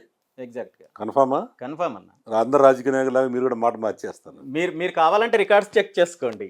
నేను దాన్ని చాలా స్పష్టంగా చెప్పడం జరిగింది. అదే విషయాన్ని పార్టీ మేనిఫెస్టోలో ఉంది, అదే విషయం పార్టీ సిద్ధాంత పత్రంలో ఉంది. పెట్టిన ఎవడు చేస్తున్నారండి యాదవ్ గారు? మీరు అట్లా అన్న, అంటారు. ఇప్పుడు మేనిఫెస్టోలో పెట్టినన్ని చేస్తున్నారు ఇప్పుడు. ఎవరో చేశారో చెయ్యలేదో అనే అంశం నాకు సంబంధం లేనిది. నేను మాట్లాడిన దానిపైన అయితే నాకు స్పష్టత ఉంది, నేను ప్రకటించిన అంశం పైన అయితే నాకు క్లారిటీ ఉంది. ఆ మాటకి నేను 100% కట్టుబడి ఉన్నాను, ఎప్పటికీ కట్టుబడి ఉంటాను. అందులో ఏమాత్రం అనుమానం లేదు. ఒకవేళ రేపు మీరు రాబోయే ఎన్నికల్లో వేరే పార్టీతో జతగట్టి షేరింగ్కి సీట్లు పంచుకొని వెళ్ళారనుకోండి, అప్పుడు మీ ఆశ నెరవేరదుగా? మీకు ఇంతకు ముందు చెప్పినట్టు నిజంగా నాకు అలాంటి ఆలోచనలు ఉంటే 2024లో నాకు వచ్చిన అవకాశాలను నేను ఉపయోగించుకోండి అంటే ఈరోజు ఇలా ఉండేవాడిని కాదు, ఇలా పోరాటం చేసే అవకాశం ఉండిండేది కాదు. ఏమొచ్చింది మీ ఆఫర్ తెలుసుకోవచ్చు మేము? ఇది గతంలో నేను చాలాసార్లు చెప్పానన్నా, దాని గురించి పదే మాట్లాడడం కూడా బాగుండదు. ఏది ఏమైనా ఒక్కటి క్లియరు, బీసీవై పార్టీ స్థాపించింది ఒక ప్రత్యామ్నాయ రాజకీయం కోసము, స్వతంత్రంగా రాజకీయం చేయడం కోసము. దీని వెనక ఎవరి యొక్క ఒత్తిడి కానీ, ఎవరి యొక్క ప్రలోభాలు కానీ, ఎవరి యొక్క ప్రోత్సాహం కానీ లేదు. 100% ఈ రాష్ట్రంలో 100% బలహీన వర్గాలకు, బహుజనులకు అధికారం కావాలి. ఈ 2 పార్టీల ద్వారా అణచివేతకు గురవుతున్న అన్ని వర్గాలకు న్యాయం జరగాలనే ఆలోచనతోటే బీసీవై పార్టీ స్థాపించాము, ముందుకెళ్తున్నాము, ఎన్నికలు చేస్తాము, అధికారంలోకి వస్తాము. అధికారంలోకి వచ్చిన తర్వాత మేము ఏదైతే మాట చెప్పామో, ఏ సిద్ధాంతాన్ని అయితే ప్రజల్లోకి తీసుకెళ్తున్నామో వాటిని నెరవేర్చడానికి కట్టుబడి ఉంటాము. అందులో ఏమాత్రం అనుమానం లేదండి. ఓకే, మీరు ఒక రాజకీయ పార్టీ స్థాపించారు, మీ సిద్ధాంతాలు కూడా బాగున్నాయి, అంతవరకు ఓకే. ఇప్పుడు ఈ రాష్ట్రంలో అనేక సమస్యలు ఉన్నాయి కదా. జగన్మోహన్ రెడ్డి గారు ఓన్లీ 11 మందిని పెట్టుకుని ఆయన అసెంబ్లీకి పోడు. సమస్యలు చూస్తే వస్తూనే ఉన్నాయి. మా ఛానల్కే ఈ మధ్య మీరు చూస్తున్నారు ఎన్ని రకాల సమస్యలు మా దగ్గరికి వస్తున్నాయి. మాకు రోజు ఇదే పని. వాళ్ళు రాగానే వాళ్ళు కూర్చోబెట్టడం, మాట్లాడడం, స్పీడ్లోకి వెళ్ళడం, చేయడం. మీరు ఎందుకు చేయరు ఈ పని? మీరు పొలిటికల్ పార్టీ కదా, మీరు ఎందుకు ఈ పని చేయలేకపోతున్నారు? బీసీవై పార్టీ పోరాటం చేయలేదు. ఏం పోరాటం చేసింది చెప్పండి మీరు? గత 2 సంవత్సరాల్లో ఏం చేసింది చెప్పండి? 4 కార్యక్రమాలు తీసుకోండి. 4 చెప్పండి. రైతులకు అన్యాయం జరిగితే అక్కడ మీరు అన్నట్టు ఈ రాష్ట్రము, రాష్ట్ర ప్రజలు చేసుకున్న దురదృష్టకరమైన సంఘటన ఏంటంటే, ప్రభుత్వము తప్పు చేస్తున్నప్పుడు, ప్రభుత్వం అవినీతి చేస్తున్నప్పుడు, లేదంటే అరాచకాలు చేస్తున్నప్పుడు, ప్రజలను వేధిస్తున్నప్పుడు అండగా నిలబడాల్సిన ప్రతిపక్షము ఈరోజు అతని సొంత సిద్ధాంతాలతోటో, లేదంటే నేను మళ్ళీ అధికారంలోకి వచ్చిన తర్వాత ఏదో చేస్తామంటూ భ్రమల్లో ఒక రకమైన కలలగంటూ ఇంట్లో కూర్చుంటుంటే, ఏ వర్గానికి అన్యాయం జరిగినా ముందుగా స్పందిస్తున్నది, పోరాటం చేస్తున్నది బీసీవై పార్టీ. ఈరోజు రైతులకు అన్యాయం జరిగితే ఏ పార్టీ స్పందించకపోయినా బీసీవై పార్టీ అండగా నిలబడింది. ఇబ్బందులు ఎదుర్కొన్నాము, దాడులు ఎదుర్కొన్నాము, కేసులు ఎదుర్కొన్నాము. అదేవిధంగా మత్స్యకారులకు అన్యాయం జరిగితే అక్కడ పోరాటం చేశాము, బీసీల పైన దాడులు జరిగితే పోరాటం చేశాము, అదేవిధంగా కాపుల పైన పోరాటం చేస్తే అక్కడ వాళ్ళకి ఆ బాధితులకు అండగా నిలిచాము, దళితుల పైన ఎక్కడైతే ఇబ్బందికరమైన దాడులు జరిగితే అక్కడ వారికి అండగా నిలబడ్డాము. మీరు గత 2 సంవత్సరాల నుండి, ఇది నేను మాటల్లో చెప్పడం కాదు, మీరు న్యూస్ తీసుకోండి, మీరు గూగులింగ్ చేయండి. బీసీవై పార్టీ చేసిన పోరాటాలు 100% అన్ని వర్గాలకు ఈ రాష్ట్రంలో నిజమైన ప్రతిపక్ష పాత్ర పోషిస్తున్నది ఏదైనా ఉంది అంటే బీసీవై పార్టీ. అందులో ఏమాత్రం అనుమానం లేదు. ఇప్పుడు మనం మీరు లేటెస్ట్గా మంగళగిరిలో పెద్ద నిరాహార దీక్ష చేశారు, 4 రోజులు చేశారు. ఏంటంటే దాని ఏ కారణంగా చేశారు మీరు? మీకు కూడా తెలుసన్న, ఆ నిరాహార దీక్షకు మీరు వచ్చారు, మీరు మద్దతు ఇచ్చారు. బీసీలకు సంబంధించిన 5 ప్రధాన డిమాండ్ల కోసము గత సంవత్సరం నుండి, అంటే ఈవెన్ 2 సంవత్సరాల నుండి కూడా తెలుగుదేశం పార్టీ అధికారంలోకి రాకముందు బీసీలకు ఇచ్చిన హామీలను నెరవేర్చమని చెప్పి పోరాటం చేస్తుంటే, ప్రతి సందర్భంలో కూడా ప్రభుత్వాన్ని డిమాండ్ చేస్తుంటే ప్రభుత్వం స్పందించడం లేదు. కాబట్టి దీనిపైన ప్రభుత్వం యొక్క ఏదైతే చిత్తశుద్ధి నిరూపించడం కోసము, అదేవిధంగా బీసీల సమస్యలపైన ప్రతిపక్షంగా చెప్పుకుంటున్న జగన్మోహన్ రెడ్డి గారికి ఉన్న చిత్తశుద్ధిని ప్రజల్లోకి తీసుకెళ్లడం కోసం నిరాహార దీక్ష చేపట్టడం జరిగింది. అందులో ప్రధానంగా బీసీలకు రక్షణ చట్టం కావాలి అని చెప్పి నేను చెప్పడం కాదు, లేదా ప్రజలు అడిగింది కాదు. సాక్షాత్తు ఇప్పుడున్న ముఖ్యమంత్రి గారు, వారి పుత్రరత్నం నారా లోకేష్ నాయుడు గారు తెలుగుదేశం పార్టీ మేనిఫెస్టోలో స్పష్టంగా చెప్పారు. ఆయన చేసిన పాదయాత్రలో పూర్తి స్థాయిలో హామీ ఇచ్చారు. మేము అధికారంలోకి వచ్చిన 100 రోజుల్లో బీసీ రక్షణ చట్టం తీసుకొని వస్తామని చెప్పి. మరి ఈరోజు 2 సంవత్సరాలు పూర్తి చేశామని చెప్పి గగ్గోలు పెట్టుకుంటూ వీళ్ళు రోడ్ల మీదకి వచ్చి సంబరాలు చేసుకుంటున్న తెలుగుదేశం పార్టీ, ముఖ్యమంత్రి చంద్రబాబు నాయుడు గారు, నారా లోకేష్ గారు సిగ్గు లేకుండా మరి ఈరోజు బీసీలకు సుమారు ఈ రాష్ట్రంలో ఉన్న 3 కోట్ల మందికి పైగా ఉన్న బీసీలకు ఇచ్చిన హామీని మేము నెరవేర్చలేదని చెప్పి ఒప్పుకునే పరిస్థితి ఉందన్న. అదేవిధంగా బీసీలకు రాజధానిలో భాగస్వామ్యం కోరుకుంటే తప్పేముంది? అదేవిధంగా బీసీలకు రిజర్వేషన్ల అంశము తెలుగుదేశం పార్టీ గతంలో ఇచ్చిన రిజర్వేషన్ల అంశాన్ని నేను పునరుద్ధరించమని అడిగితే తప్పేముంది? ఇవన్నీ కూడా న్యాయమైన డిమాండ్లు. ఇవే నా వ్యక్తిగతమైన డిమాండ్లు, లేదంటే పార్టీ డిమాండ్లు కాదు. ఈ రాష్ట్రంలో 3 కోట్ల మందికి పైగా ఉన్న బీసీల యొక్క డిమాండ్లు. ఒకటి యాదవ్ గారు, అసలు ఇంతవరకు ఎవరు చేయని డిమాండ్ మీరు అడిగి చేశారు. బీసీలకు 1000 ఎకరాలు కావాలా మీకు? డెఫినెట్గా ఎవరిని అడిగారు అసలు ఇంతవరకు? ప్రపంచంలో ఒక కులానికి ఇంత పొలం కావాలి ఎవరు అడిగారా? కులం కాదు ఇక్కడ. వర్గాలకి 1000 ఎకరాలు ఎందుకు చెప్పండి? ఏం చేసుకుంటారు ఈరోజు? ఏం చేసుకుంటారు? 1000 ఎకరాలు చెప్తాను, మీ వర్గాలు ఏం చేసుకుంటారు చెప్తాను ఆగండి. అధికారంలోకి వచ్చినప్పుడు మీరన్నట్టు ప్రభుత్వము సామాజిక న్యాయం పాటించి అక్కడ అర్హత ఉన్న వాళ్ళకి భూ కేటాయింపులు, అర్హత ఉన్న వాళ్ళకి కంపెనీలకు వాళ్ళకి రాయితీలు ఇస్తుంటే ఏ ఒక్కరు డిమాండ్లు తీసుకొచ్చే పరిస్థితి ఉండదు. కానీ రాజధాని అంశంలో ఏం జరుగుతోందో ఈ రాష్ట్రంలో చిన్న పిల్లాడికి కూడా తెలుసు. పూర్తిగా చంద్రబాబు నాయుడు గారు, వారి కుటుంబము, వాళ్ళ కోటరీకి సంబంధించిన కంపెనీలకు, వాళ్ళ బినామీలకు 1000 ఎకరాలు రైతుల దగ్గర నుండి కలెక్ట్ చేసి అప్పనంగా అప్పచెప్తూ పోతుంటే భవిష్యత్తు తరాలకు రాజధాని ప్రాంతంలో ముఖ్యంగా బీసీలకు అన్యాయం జరుగుతుంది. ఎందుకంటే ఇదే అన్యాయము గతంలో ఉమ్మడి ఆంధ్రప్రదేశ్ రాష్ట్రం ఉన్నప్పుడు హైదరాబాద్లో జరిగింది. కాబట్టే హైదరాబాద్లో వేలాది ఎకరాలు వీళ్ళ సొంత సామాజిక వర్గానికి, వీళ్ళ కుటుంబానికి కావాల్సిన వాళ్ళకి 50 రూపాయలకి 100 రూపాయలకి అప్పచెప్పేసి ఈరోజు హైదరాబాద్లో బీసీలు కనీసం ఒక్క మీటింగ్ పెట్టుకోవాలంటే కూడా 1 సెంట్ భూమి లేదంటే ఆనాడు బీసీలకు జరిగింది. కాబట్టి అదే అన్యాయం మళ్ళీ ఇక్కడ కొత్తగా అమరావతి రాజధానిలో జరగకూడదు. కాబట్టి బీసీలకు కనీసం 1000 ఎకరాలు కేటాయించమని చెప్పాము. ఈ 1000 ఎకరాలు కేవలం ఏదో కులానికి కేటాయించడమో మరొకటో కాదు. బీసీ ఔత్సాహిక బీసీలు ఇన్వెస్ట్మెంట్లు ఏవైతే పెట్టడానికి ముందుకొస్తున్నారో, ఎవరైతే కంపెనీలు తీసుకురావడానికి ముందు వస్తున్నారో, ఎవరైతే రాజధాని అభివృద్ధిలో భాగస్వామ్యం కావడానికి ముందుకొస్తున్నారో, మీరు రాజధానిలో ఇప్పుడు మీ సొంత కంపెనీలకు, మీ బినామీ కంపెనీలకు ఏ ప్రాతిపదికన అయితే భూములు కేటాయిస్తున్నారో అదే ప్రాతిపదికన బీసీలకు 1000 ఎకరాలు కేటాయించండి. అదే మీరు నిర్ణయించిన ధరకి మేము తీసుకుంటాము. ఇది బీసీలో అభివృద్ధిలో భాగస్వామ్యం కోసం తప్ప వ్యక్తిగతమైన అంశం కాదు. ప్రభుత్వం ఏం చేస్తుందంటే ఈ రాజధాని బాగుపడాలంటే పెద్ద పెద్ద కంపెనీలు తీసుకొచ్చి వాళ్ళకి ఇస్తే ఉపయోగం ఉంది. కానీ ఆ కంపెనీలు బీసీలకు ఇస్తే బీసీల కంపెనీల కన్నా నేను అడుగుతున్నది కూడా బీసీల వ్యక్తిగతం కాదు. అసలు ఒకటండి, ఈ రాష్ట్రంలో కానీ తెలంగాణలో కానీ బీసీల కంపెనీలు 4 చెప్పండి, బాగా ఫేమస్ 4 చెప్పండి. 4 కాదన్నా, చాలా మంది. నేను అదే అడుగుతున్నాను. ఈ రోజు అప్లికేషన్ పెట్టుకోమనండి. డెఫినెట్ గా ఇప్పుడు నలుగురితో పాటు ఇస్తారు కదా. నేనేమంటున్నానంటే బీసీలకు కానీ మిగిలిన వర్గాలకు కానీ రాజధాని ప్రాంతంలో వందలాది మంది, వేలాది మంది మాకు భూములు కేటాయించండి, మేము పలానా కంపెనీని తీసుకొస్తాము, పలానా అభివృద్ధి చేస్తామని చెప్తుంటే ప్రభుత్వం యాక్సెప్ట్ చేయడం లేదు కదా, ప్రభుత్వం తీసుకోవడం లేదు కదా. ప్రభుత్వం వాళ్ళకి కావాల్సిన వాళ్ళకు మాత్రమే భూములు కేటాయిస్తోంది, మిగిలిన వాళ్ళకి భూములు కేటాయించడం లేదు. ఈరోజు బీసీ వర్గాల నుండి కావచ్చు, కాపు వర్గాల నుండి కావచ్చు, ఈవెన్ దళిత సామాజిక వర్గానికి సంబంధించిన వాళ్ళు కూడా ఇండస్ట్రీస్లు ఉన్నారు, పారిశ్రామికవేత్తలు ముందుకు వచ్చి పెట్టుబడులు పెట్టడానికి సిద్ధంగా ఉంటే ప్రభుత్వం స్పందించడం లేదు. కాబట్టి నేను ఈ పోరాటం చేయాల్సి వచ్చింది. నిజంగా ప్రభుత్వము పారదర్శకంగా ఎటువంటి తేడాలు లేకుండా అందరినీ సమానంగా చూసినట్టయితే ఈరోజు ఇలాంటి డిమాండ్ ముందుకు తీసుకురావచ్చే పరిస్థితి ఉండేది కాదు. దానికి ప్రజలు మద్దతు ఇచ్చే పరిస్థితి ఉండేది కాదు. ప్రభుత్వం స్పందించినట్టయితే నిజంగా ఈరోజు ప్రభుత్వాన్ని మేము అభినందించే పరిస్థితి ఉండిండేది. ప్రభుత్వానికి, ప్రభుత్వ అధినేతలకు సన్మానం కూడా చేసి ఉంటాము. కానీ ప్రభుత్వము పూర్తిగా ఒక దోపిడీ వ్యవస్థకు కట్టుబడి ఉంది. కాబట్టి పూర్తిగా అక్కడ దోపిడీ చేస్తున్నారు. కాబట్టి ఇలాంటి న్యాయపరమైన డిమాండ్లకు స్పందించే పరిస్థితి లేదు కాబట్టి ఈ పోరాటం కొనసాగుతుంది. కేవలం దీక్షతో ఆగిపోవడం లేదు కదా. మీరు 1000 ఎకరాల సంగతి దేవుడు ఎరుగు. బీసీల్లో ముఖ్యంగా మీ సామాజిక వర్గంలో నిన్న ప్రకాశం జిల్లాలో వాళ్ళు జీవాలను మేపుకుంటూ వెళ్తుంటే ఒక కమ్మ సామాజిక వర్గం వాళ్ళు మామూలు పచ్చి బూతులు తిట్టి కర్రలతో కొడితే సాగు బతుకుని మధ్యన హాస్పిటల్లో చేరారు. ఆ విషయం మీకు తెలుసా?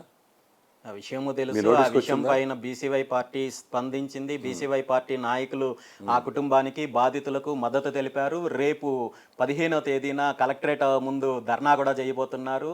ఖచ్చితంగా బాధిత కుటుంబానికి న్యాయం చేసేంత వరకు బీసీవై పార్టీ పోరాటం కొనసాగుతుంది.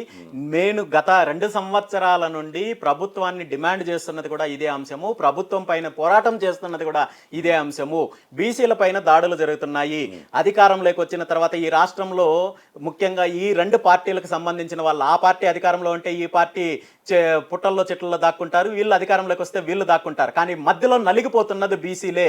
ఎవరు అధికారంలో ఉన్నా, ఒక పక్క టీడీపీ ఉన్నా లేదంటే వైసీపీ అధికారంలో ఉన్నా, మధ్యలో ఏదైతే ఇబ్బంది పడుతున్న వాళ్ళు దాడులకు గురవుతున్నారు, హత్యలకు గురవుతున్నారు. బీసీలకు ఇలాంటి పరిస్థితులు ఉంది కాబట్టే బీసీ రక్షణ చట్టం కావాలంటున్నాం. నిజంగా ఈరోజు బీసీ రక్షణ చట్టం ఉండిందంటే ఎవరైతే దాడులు చేశారో వాళ్ళని కఠినంగా శిక్షించే పరిస్థితి ఉండిండేది. దాని ద్వారా భవిష్యత్తులో రాష్ట్రంలో ఇలాంటి సంఘటనలు మళ్ళీ పునరావృతం కాకుండా ఉండే పరిస్థితి ఉండేది.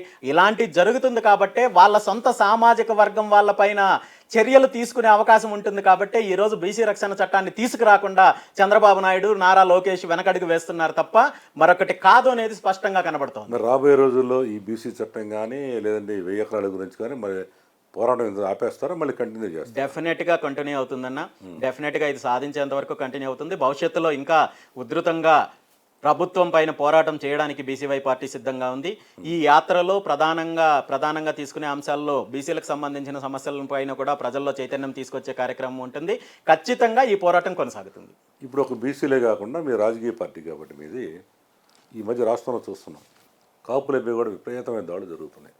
ముఖ్యంగా వంగవీటి మోహన్ రంగా గారి అనుచరుల కుటుంబాల మీద, గ్రామాల్లో రంగా గారి ఫోటో వేసుకున్నాడు బండి వేసుకొని వెళ్తుండే వాడిని చంపేశారు. ప్రకాశం జిల్లా మేము కూడా ఆ రోజు వెళ్ళడం జరిగింది. నూజివీడులో, గోదావరి జిల్లాలో, గుంటూరు జిల్లా ముట్లూరులో, మొన్న పొన్నూరులో ఈ రకంగా స్పందించరా? మీకు బాధ్యత లేదా అని అడుగుతున్నాం. నాకు బాధ్యత లేదని మీరు అడుగుతున్నారంటే మీకు నా కార్యక్రమాలపైన మీకు అవగాహన లేదని నేను అనాలి. ఎందుకంటే మీరు చెప్పిన ప్రకాశం జిల్లాలో జరిగిన దాడిపైన స్పందించింది, వాళ్ళని బాధితులను పరామర్శించింది. ఫస్ట్ మీరు వెళ్ళారు కాదంట్లా, బాధ్యత లేదని మీరు ఎట్లా అంటారండి? తర్వాత జరుగుతున్నాయి కదా వరుసగా అన్ని చోట్ల ఎక్కడ సమస్య వచ్చినా స్పందిస్తున్నాము. అందులో ఏమాత్రం అనవనం లేదు. మీరు అన్నట్టు 2 రోజుల క్రితం బయటకు వచ్చిన ఏదైతే విజయవాడలో జరిగిన రంగా గారి ఫాలోయర్ హత్య అనాలా లేదంటే అది ప్రభుత్వం చేసిన హత్య? లాకప్ డెత్ అంటే ఖచ్చితంగా ప్రభుత్వం చేసిన హత్య. మరి ప్రభుత్వం ఎందుకు స్పందించడం లేదు? ప్రభుత్వం స్పందించాల్సిన బాధ్యత ఉండాలి. అదే విధంగా ఖచ్చితంగా పోరాటం చేస్తాం. ఈరోజు నేను గత వారం 10 రోజుల నుండి వ్యక్తిగత కారణాలతో బయట ఉండడం వల్ల ఈ దగ్గర జరిగిన ఈ మధ్య కాలంలో జరిగిన సమస్యలపైన నేరుగా స్పందించలేదు. కానీ ఖచ్చితంగా ఈ రాష్ట్రంలో ఎక్కడ బీసీలకు అన్యాయం జరిగినా, కాపులకు అన్యాయం జరిగినా, దళితులకు అన్యాయం జరిగినా, యువతకు అన్యాయం జరిగినా బీసీవై పార్టీ స్పందిస్తుంది, పోరాటం చేస్తుంది. అందులో ఏమాత్రం అనుమానం లేదు. మీరు దీక్ష చేసినప్పుడు మరి మీకు అన్ని రకాల వర్గాల మద్దతు లభించింది.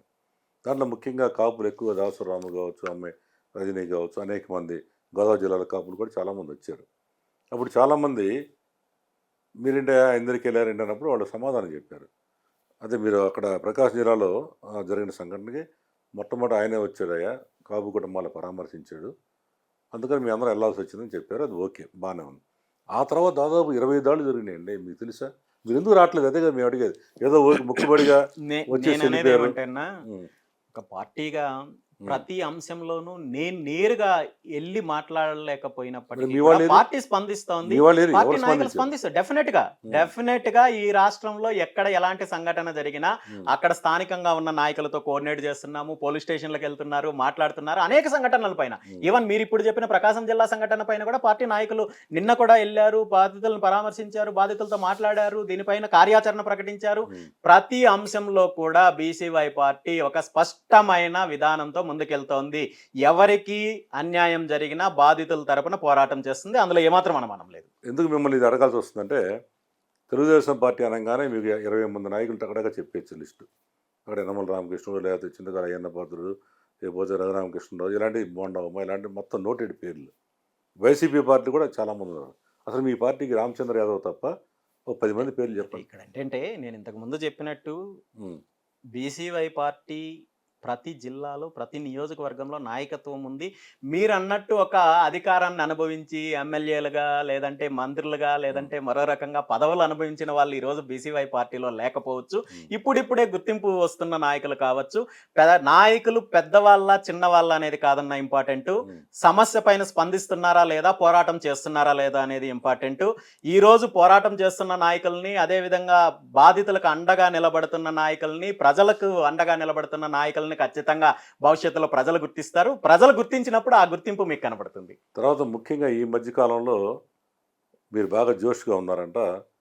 తమిళనాడులో విజయ తరహాలో నేను కూడా దూసుకెళ్ళిపోతాను, నేను కూడా సీఎం అవుతాను అంటున్నారంట, అందరూ అంటున్నారు. నిజానది?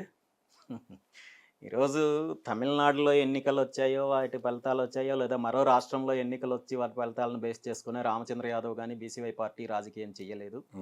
బీసీవై పార్టీ స్థాపించినప్పటి నుండి కూడా మాకు ఒక స్పష్టమైన విధానం ఉంది, ప్రణాళిక ఉంది, వ్యూహం ఉంది. దాని ప్రకారమే ముందుకెళ్తున్నాము. ఈ రాష్ట్రంలో ప్రత్యామ్నాయ రాజకీయం కావాలి, అది బీసీవై పార్టీతో సాధ్యమవుతుందనే విషయంలో పూర్తి స్పష్టతతోటే ప్రజల్లోకి వెళ్తున్నాం. ఎవరో నాయకున్నో ఎక్కడో రాష్ట్రాన్నో ప్రభుత్వాన్నో ఆదర్శంగా తీసుకొని అయితే కాదన్న. ఎందుకంటే ఇవాళ మా వాళ్ళు కూడా రాష్ట్రం అంతా జనాలు ఉన్నారు కాబట్టి సర్వేలు ఏమన్నారంటే, మా పవన్ కళ్యాణ్ ఇట్లా అయ్యేవాడు కదా, ఆయన ఎందుకు రాంగ్ నిర్ణయాలు తీసుకున్నాడు, ఆయన ఛాన్స్ లేదు. ఇవాళ ఆ ఛాన్స్ మూడో ప్రత్యామ్నాయంగా మీరే కనబడుతున్నారు. ఆయన ఏదో ప్లాన్లో ఉన్నాడు గట్టిగా. కాకపోతే ఒకే డౌట్ ఏంటంటే, ఇందా మీరు చెప్పిందే, ఢిల్లీ ఆడిస్తున్నట్టు ఈయన ఆడుతున్నాడు, లేకపోతే ఈయన దూసుకెళ్ళిపోయేవాడు. వాళ్ళు స్లో అమ్మంటే అవుతున్నాడు, రామచంద్ర యాదవ్ దూసుకెళ్ళంటే వెళ్తున్నాడు. దీని మీద మీ క్లారిటీ ఇంకొకసారి చెప్పండి నాకు. అసలు మీ వెనకాల బీజేపీ ఉందా లేదా ఒకసారి క్లారిటీ చెప్పండి. 100% నా వెనక బీజేపీ కానీ మరో పార్టీ కానీ ఇంకొకటి కానీ లేదన్నా.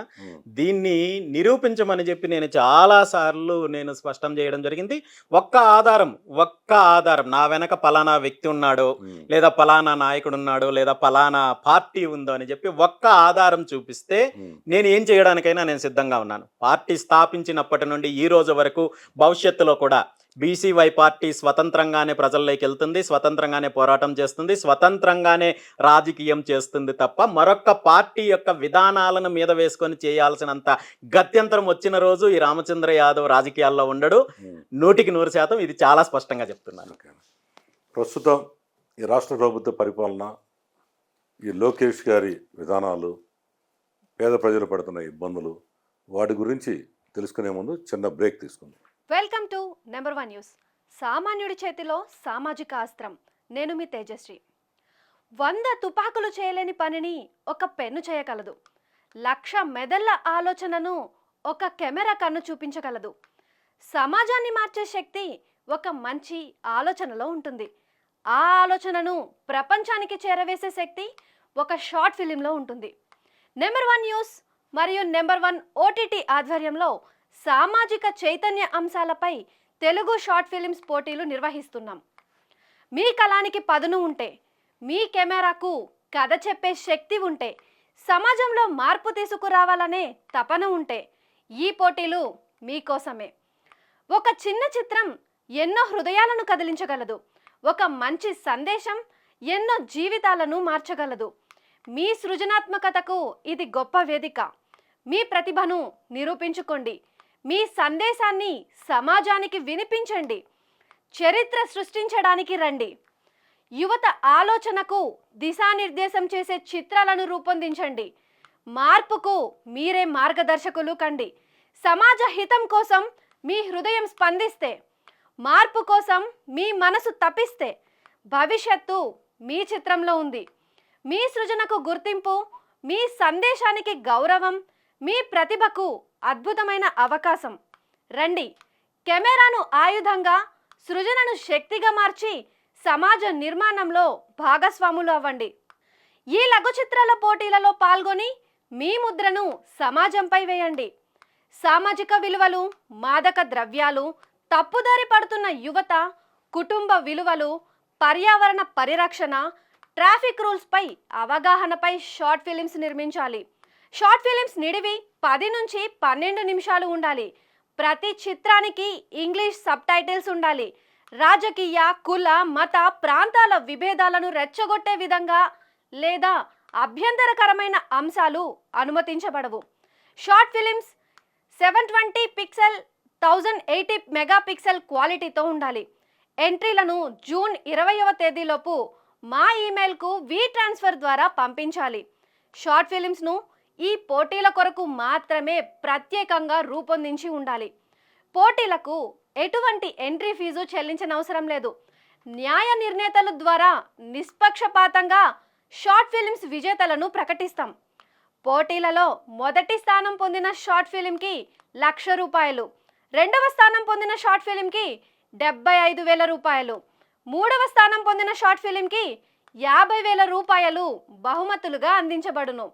అంతేకాదు, ముగ్గురికి ప్రోత్సాహక బహుమతులుగా ఒక్కొక్కరికి ₹10,000 అందించబడును. ఉత్తమ దర్శకుడు, ఉత్తమ నటుడు, ఉత్తమ నటి, ఉత్తమ సంగీత దర్శకుడు, ఉత్తమ కెమెరామ్యాన్, ఉత్తమ రచయిత, ఉత్తమ ఎడిటర్ అవార్డులు కూడా అందించబడును. ప్రముఖ సినీ దర్శకులు, సినీ సంగీత దర్శకులు, సినీ నటులు, ప్రజా ప్రతినిధులు, అధికారుల సమక్షంలో బహుమతి ప్రదానం జరుగుతుంది. బహుమతి ప్రధానోత్సవ కార్యక్రమం జూలై మొదటి వారంలో విజయవాడ లేదా గుంటూరులో ఘనంగా నిర్వహించబడుతుంది. షార్ట్ ఫిలిమ్స్ కు సంబంధించిన సర్వ హక్కులు నెంబర్ 1 న్యూస్ మరియు నెంబర్ 1 ఓటీటీకి చెందిన యాజమాన్యమైన వాగ్మి మీడియా ప్రైవేట్ లిమిటెడ్ వారికే చెందుతాయి. పోటీలకు ఆఖరి తేదీ 20/6/2026. కింద స్క్రోల్ అవుతున్న ఈమెయిల్ ఐడికి మీ షార్ట్ ఫిలింను పంపించండి. ఇంకేమైనా సందేహాలు ఉంటే వాట్సాప్ నంబర్కు మెసేజ్ చేయండి లేదా కాల్ చేయండి. ముఖ్య గమనిక, ఈ పోటీలకు న్యాయ నిర్ణేతలుగా పాల్గొనదలిచిన వారు మమ్మల్ని సంప్రదించండి. Welcome back to hot seat. Ramachandra Yadav గారు ప్రస్తుతం ఈ రాష్ట్ర పరిపాలన చంద్రబాబు గారు బ్రహ్మాండంగా చేస్తున్నారని అనుకుంటున్నారు. మీరేమో మొన్న ఈ మధ్య చంద్రబాబు కాదు మొత్తం లోకేష్ పరిపాలన చేస్తున్నారు, పవన్ కళ్యాణ్ కూడా ఏమీ లేదని మీరు అంటున్నారంట. నిజమేనా అది? చంద్రబాబు నాయుడు గారి ప్రభుత్వం బ్రహ్మాండంగా ఉంది అని తెలుగుదేశం పార్టీ వాళ్ళకు కూడా పైకి మాట్లాడొచ్చేమో కానీ ఎవరు ఒప్పుకోవడం లేదన్న. ఈ రాష్ట్ర ప్రజలందరికీ క్లారిటీ వచ్చింది. గతంలో జగన్మోహన్ రెడ్డి గారి ప్రభుత్వంతో పోల్చుకుంటే చంద్రబాబు నాయుడు గారి ప్రభుత్వం ఎలా ఉంది అంటే ఏదో నువ్వు చెప్తారు పాత సామెత, పెనంలో నుండి పొయ్యిలో పడినట్టుంది అన్నట్టు ఈ రాష్ట్ర పరిస్థితి అలా తయారైంది. పూర్తిగా లా అండ్ ఆర్డర్ విషయంలో కావచ్చు, సంక్షేమ పథకాల అమలు విషయంలో కావచ్చు, అదేవిధంగా భూ దోపిడీ విషయంలో కావచ్చు, అన్ని రకాలుగా భూదోపిడీ కూడా చేస్తారు. అన్ని రకాలుగా ఈ రాష్ట్రంలో జరుగుతున్న భూదోపిడీ బహుశా భారతదేశంలో ఎక్కడా జరగడం లేదు. పూర్తిగా ప్రజలకు అవగాహన ఉందన్న, బ్రహ్మాండంగా ఉంది అనుకుంటే ఇంకా అంతకంటే మూర్ఖత్వం ఇంకోటి ఉండదు. అట్లాగే ఎమ్మెల్యేలకు కూడా ఈ మధ్య ర్యాంకులు ఇచ్చారు. 1, 2, 3, 4, 5, 175 వరకు ర్యాంకులు ఇచ్చారు కదా. నాకు తెలిసినంత వరకు ఈ ర్యాంకులన్నీ కూడా వాళ్ళ పనితీరు మీద కాదు, వాళ్ళ ఇచ్చే కలెక్షన్ బేస్ చేసుకొని ర్యాంకులు ఇచ్చిండొచ్చు. పనితీరు అయితే మాత్రం కాదు డెఫినెట్గా. తర్వాత ఇప్పుడు మీరు అంటున్నారు వాళ్ళ విధానాలే బాగాలేదని. మీరు జగన్ ఎడిదిరి బయటికి రావట్లా. ఆయన ఎప్పుడు నిత్యం ఎలా సీఎం కావాలనే పథక రచనలో ఉన్నారు. మీరేమో పోరాటాలు తీసుకెళ్తున్నారు, కేసులు పెట్టించుకుంటున్నారు. రాష్ట్రం అంతా కూడా ఎక్కడికి వెళ్ళినా మిమ్మల్ని అరెస్ట్ చేస్తారు. మీ మీద ఎన్ని కేసులు ఉన్నాయి అసలు ఇప్పుడు? సుమారు 50 దాకా ఉన్నాయన్న మొత్తం. గత ప్రభుత్వంలో ఉన్నవి, ఇప్పుడున్న కేసులు. ఆ గవర్నమెంట్ ఎన్ని కేసులు పెట్టారు మీ మీద? ఒక 32 దాకా ఉంటాయి. ఇది జగన్మోహన్ రెడ్డి గారి గవర్నమెంట్లో. ఈ గవర్నమెంట్ వచ్చిన తర్వాత 17 నుండి 18, కరెక్ట్గా లెక్క తెలియదు. ఇంకా కొన్ని తెలియని కేసులు కూడా ఉండొచ్చు. ఎందుకంటే నేను గత కొన్ని రోజుల క్రితము నెల్లూరు జిల్లాలో ఒక ప్రాంతానికి వెళ్తే అక్కడ ఒక పోలీస్ స్టేషన్ నుండి నాకు 41 నోటీస్ తీసుకొచ్చారు. 6 నెలల క్రితము మీరు ఒక దేవాలయానికి వెళ్ళారు, అక్కడ 144 సెషన్ అమల్లో ఉన్నప్పుడు దాన్ని అతిక్రమించి వెళ్ళారు కాబట్టి మీ పైన 6 నెలల క్రితము రిజిస్టర్ అయిందని చెప్పి నాకు ఒక నోటీస్ తీసుకొచ్చి ఇవ్వడం జరిగింది. ఇలా హిడెన్ కేసెస్ ఎన్ని ఉన్నాయి అయితే నాకు తెలియదు. దానికి సంబంధించి రీసెంట్గా హైకోర్టులో కూడా పిటిషన్ ఫైల్ చేశాను. ఈ రాష్ట్రంలో టోటల్గా నా మీద ఎన్ని కేసులు ఉన్నాయి తెలుసుకోవడం కోసము. తెలిసి కేసులు అయితే మాత్రం సుమారు 17 నుండి 18 కేసులు ఈ గవర్నమెంట్ వచ్చిన తర్వాత. ఈ గవర్నమెంట్ వచ్చిన లాస్ట్ గవర్నమెంట్లో సాక్షాత్తు చంద్రబాబు నాయుడు గారు మీ మీద ఎన్ని కేసులు ఉన్నాయో ప్రకటించాడు. మరి ఆయన కూడా ఎందుకు కేసులు పెడతారు మీ మీద? ఇప్పుడు ఆయన అధికారంలో ఉన్నారు. ఇప్పుడు అప్పట్లో జగన్మోహన్ రెడ్డి గారి ప్రభుత్వానికి వ్యతిరేకంగా పోరాటం చేశాను కాబట్టి అది అడ్వాంటేజ్ తీసుకోవడం కోసం ఆనాడు నా మీద అక్రమ కేసులు పెడుతున్నారని చెప్పి నాకు మద్దతుగా మాట్లాడారు. ఈరోజు చంద్రబాబు నాయుడు గారు అధికారంలోకి వచ్చిన తర్వాత ఆయన ప్రభుత్వం చేస్తున్న అవినీతి పైన, అరాచకాల పైన పోరాటం చేస్తున్నాం కాబట్టి ఆటోమేటిక్గా నా పైన కేసులు పెడుతున్నారు. ఆనాడు ఆయన అధికారం కావాలి, ఈరోజు అధికారంలో ఉన్నారు కాబట్టి ఆయనకి ఇది తప్పు అనిపిస్తుంది, ఆనాడు ఒప్పు అనిపించింది. తర్వాత మరి ఇన్ని కేసులు మీ మీద ఉన్నాయి కదా, మీరు ఒక్క కేసులో అరెస్ట్ అయ్యి జైలుకి వెళ్ళలేదండి? ఈ కేసులన్నీ కూడా పూర్తిగా రాజకీయ ప్రేరేపితమైన కేసులని పెట్టిన వాళ్ళకి తెలుసు, పెట్టించిన వాళ్ళకి తెలుసు, ఈ రాష్ట్ర ప్రజలకి తెలుసు. అయితే ఈ కేసుల పైన నేను న్యాయ పోరాటం చేస్తున్నాను, న్యాయస్థానాల్లో పోరాటం చేస్తున్నాను. చాలా వరకు కొన్ని కేసులు పూర్తిగా రిలీఫ్ రావడం జరిగింది. ఈ కొనసాగుతున్నాయన్న కేసులు ఏవి తూతు మంత్రంగా పెట్టిన కేసులు కాదు. వీళ్ళు పెట్టిన కేసులన్నీ కూడా బలమైన సెక్షన్లతో పెట్టిన కేసులే. అన్ని హత్యా ప్రయత్నాలు చేశానని, నేను హత్యలు చేశానని, లేదంటే పోలీస్ స్టేషన్లని ధ్వంసం చేయడానికి కుట్రలు చేశానని, లేదంటే అట్రాసిటీ కేసులని, రకరకాల కేసులు వీళ్ళకి అవకాశం ఉన్న ప్రతి కేసు పెట్టడం జరిగింది. అన్నిట్లో బెయిల్ తెచ్చుకుంటున్నారా? అన్నిట్లో న్యాయ పోరాటం చేస్తున్నాను, బెయిల్స్ తెచ్చుకుంటున్నాను, ప్రజా పోరాటం కొనసాగుతుంది. రెడ్ బుక్లో మీ పేరు కూడా ఉందంటారా? రెడ్ బుక్లో నా పేరు ఉందో లేదో అయితే నాకు తెలియదు, కానీ రెడ్ బుక్లో ఈ రాష్ట్రంలో వీళ్ళ యొక్క గత ప్రభుత్వ హయాంలో ఎవరైతే అవినీతి పరులు ఉన్నారో, ఎవరైతే అరాచక శక్తులు ఉన్నాయో వాళ్ళకి సంబంధించిన డేటా ఉంటుందని రాష్ట్ర ప్రజలు భావించారు. కానీ రెడ్ బుక్లో ఉన్నది ఏంటంటే వీళ్ళ దోపిడీని, వీళ్ళ అరాచకాలను ఎవరైతే ప్రశ్నిస్తారో వాళ్ళ పేర్లు ఉంటాయనేది స్పష్టంగా కనబడుతోంది. తర్వాత ఇప్పుడు బీసీవై పార్టీ ప్రధాన లక్ష్యం అసలు ఇప్పుడు మన వాళ్ళు సూపర్ 6 అని పెట్టారు కదా, మీ దాంట్లో అసలు ఎన్ని ఉన్నాయి పథకాలు, సామాజిక అందుబాటులో ఏమున్నాయి? ఒక 4-5 చెప్పండి. బీసీవై పార్టీకి సంబంధించిన విధి విధానాల్లో కావచ్చు, మేనిఫెస్టోలో కావచ్చు, అన్ని వర్గాలకు సంబంధించి స్పష్టంగా తెలియజేయడం జరిగిందన్న. ప్రత్యేకంగా మీరు అన్నట్టు సూపర్ 6 లేదంటే నవరత్నాలు లాంటి పేరు పెట్టకపోయినప్పటికీ కూడా ఈ రాష్ట్రంలో బీసీవై పార్టీ యొక్క సిద్ధాంతాల్లో ప్రధానమైనది అన్ని వర్గాలకు ఉచిత విద్య, ఉచిత వైద్యం అందించాలి. అది ప్రభుత్వ రంగంలో కావచ్చు, ప్రైవేట్ రంగంలో, కార్పొరేట్ రంగంలో, అన్ని రంగాల్లో అనేది ప్రధాన సిద్ధాంతము. 2 రైతులకు సంబంధించిన విధానాలు కూడా తెలియజేయడం జరిగింది. అదేవిధంగా బీసీలకు సంబంధించే అంశాలపైన కావచ్చు, మహిళలకు సంబంధించిన అంశం కావచ్చు, అదేవిధంగా పారిశ్రామిక అభివృద్ధికి సంబంధించి, యువతకు సంబంధించి స్పష్టంగా తెలియజేయడం జరిగింది. మేనిఫెస్టో ఈ రాష్ట్రంలో చాలా వరకు ప్రజలకు తీసుకెళ్లే ప్రయత్నం కూడా చేయడం జరిగింది. ఈ యాత్రకు ముందు బీసీవై పార్టీ యొక్క ఎజెండా ఏదైతే ప్రణాళిక ఉందో దాన్ని మీరు అన్నట్టు ఒక పూర్తి స్థాయి ప్రణాళికతో ప్రజలకు తీసుకెళ్లే ప్రయత్నం చేస్తాం. నాకు మీతో ఎంతసేపు నేను ఇంటర్వ్యూ చేస్తే నాకు అర్థమైంది ఏంటంటే మీ ప్రధాన ఎజెండా ఈ కాపులకి 2 ఏళ్ళు, బీసీలకి 2 ఏళ్ళు, ఎస్సీలకి 1 సంవత్సరం అనే దాని మీద ఉండబోతుంది కదా? స్పష్టంగా ఈ 3 వర్గాలకు అధికారం కావాలి, దానికి బీసీవై పార్టీ కట్టుబడింది. ఈ 3 వర్గాలని ముఖ్యమంత్రిని చేస్తారు మీ పార్టీ వస్తే? 100% 5 ఏళ్లలో 100% కన్ఫామ్గా. అయితే ప్రధాన ఎజెండా మీకు అదే ఇప్పుడు ఇక?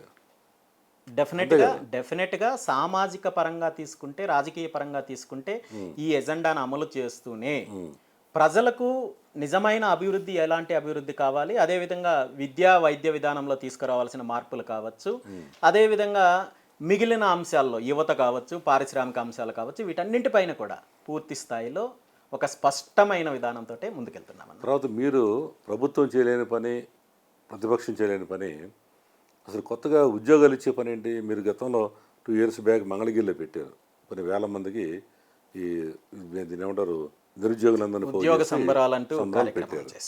ఎంతమందికి ఇచ్చారు అప్పుడు మీరు జాబులు? మీ తరపున ఎంతమందికి వచ్చి ఉంటాయి?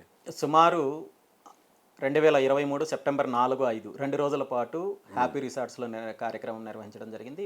80 నుండి 85 వేల మంది దాకా ఆ రోజు హాజరయ్యారు. 85 వేల మంది. మీరు రికార్డ్స్ తీసుకోవచ్చు, మీరు వీడియోస్ చూడొచ్చు. వచ్చిన వాళ్ళందరూ నోట్ చేసుకుంటారా మీరు? టోటల్ రికార్డ్స్ ఉంటుంది. ఎట్లా చేయగలరు ఇంత 85 వేల మంది 2 రోజులు? ముందే రిజిస్టర్ చేసుకున్నారు కొంతమంది నేరుగా రావడం జరిగింది. దాంట్లో ఎంతమందికి మీరు ఉద్యోగాలు? సుమారు 545 కంపెనీలు ఆ రోజు అటెండ్ అయ్యారు. 33 వేల మందికి ఆఫర్ లెటర్స్ ఇస్తే సుమారు 6,000 నుండి 7,000 మంది దాకా ఉద్యోగాల్లో జాయిన్ అయ్యారు. అప్పట్లో అది చాలా పెద్ద కార్యక్రమం. అప్పట్లో పూర్తిగా మీడియా నాకు మద్దతు లేదు కాబట్టి దానిపైన పూర్తి స్థాయిలో తీసుకెళ్లే ప్రయత్నం చేయలేదు. కానీ చాలా మంచి కార్యక్రమం జరిగింది. అలాంటి కార్యక్రమము అంత పెద్ద స్థాయిలో కాకపోయినా సుమారు 120 నుండి 130 కంపెనీలను ఆహ్వానించి ఈ నెల 18వ తేదీన పుంగనూరు మళ్ళీ ఇప్పుడు పెడుతున్నారు కదా, ఇప్పుడు జాబ్ మేళా కార్యక్రమాన్ని నిర్వహిస్తారు. ఈసారి ఎంతమంది, మీ లక్ష్యం ఎంతమందికి ఇవ్వాలని? ఇప్పటి వరకు మాకు మేము ఇన్వైట్ చేసిన కంపెనీలు ఆఫర్ చేసింది అయితే మొత్తం తీసుకుంటే 22,000 ఉద్యోగాల దాకా ఉంటున్నాయి. సో దీన్ని వచ్చే క్యాండిడేట్స్ని బట్టి వాళ్ళ క్వాలిఫికేషన్, వాళ్ళ ఎలిజిబిలిటీని బట్టి సెలక్షన్ ప్రొసీజర్. ఈసారి ఎన్ని కంపెనీలు వస్తున్నాయండి ఇక్కడికి? 120 నుండి 130 కంపెనీలు. ఎక్కడి నుంచి వస్తున్నాయి? ఇండియా వైడ్ నుంచి వస్తాయా? ఇండియా వైడ్ లేదు, మ్యాక్సిమం అంటే ఏపీకి సంబంధించిన కొన్ని కంపెనీలు, అదేవిధంగా మ్యాక్సిమం బెంగళూరు, చెన్నై, హైదరాబాదు ఈ ప్రాంతాల నుండి కంపెనీ. వీళ్ళందరూ మీరు ఎలా గ్యాదర్ చేస్తారు కంపెనీలందరినీ? దీనికి సంబంధించిన మా టీం ఎవరైతే ఉన్నారో వీళ్ళు కోఆర్డినేట్ చేసుకుంటున్నారు అన్న. అవన్నీ కూడా మీరే మీ సొంత ఖర్చులతో మీరే చేస్తున్నారు? దీనికి అదే నేను అన్నాను, ఇక్కడ కొన్ని ఆర్గనైజేషన్స్ ఉన్నాయి. ఆంధ్ర నుండి వెళ్ళి బెంగళూరులో స్థిరపడిన కొంతమంది ఎంప్లాయీస్ కావచ్చు, ఐటీ సెక్టార్స్ సంబంధించిన వాళ్ళు, బిజినెస్ పీపుల్, వీళ్ళందరూ కూడా ఒక గ్రూప్గా ఫామ్ అయ్యి నా బర్త్డే సందర్భంగా కార్యక్రమం చేయాలి, అది పుంగనూరులో చేయాలనే ఆలోచనతో చేస్తారు. ఈ నెల 18వ తారీఖు అనౌన్స్ చేశారు. అవునన్న, పుంగనూరులో చేశారు. పుంగనూరులో చేస్తారు. ఇప్పుడు రాబోయే రోజుల్లో మీరు ఏ నియోజకవర్గాన్ని ఎంచుకోబోతున్నారు పవర్ఫుల్గా మీరు గెలవాలంటే?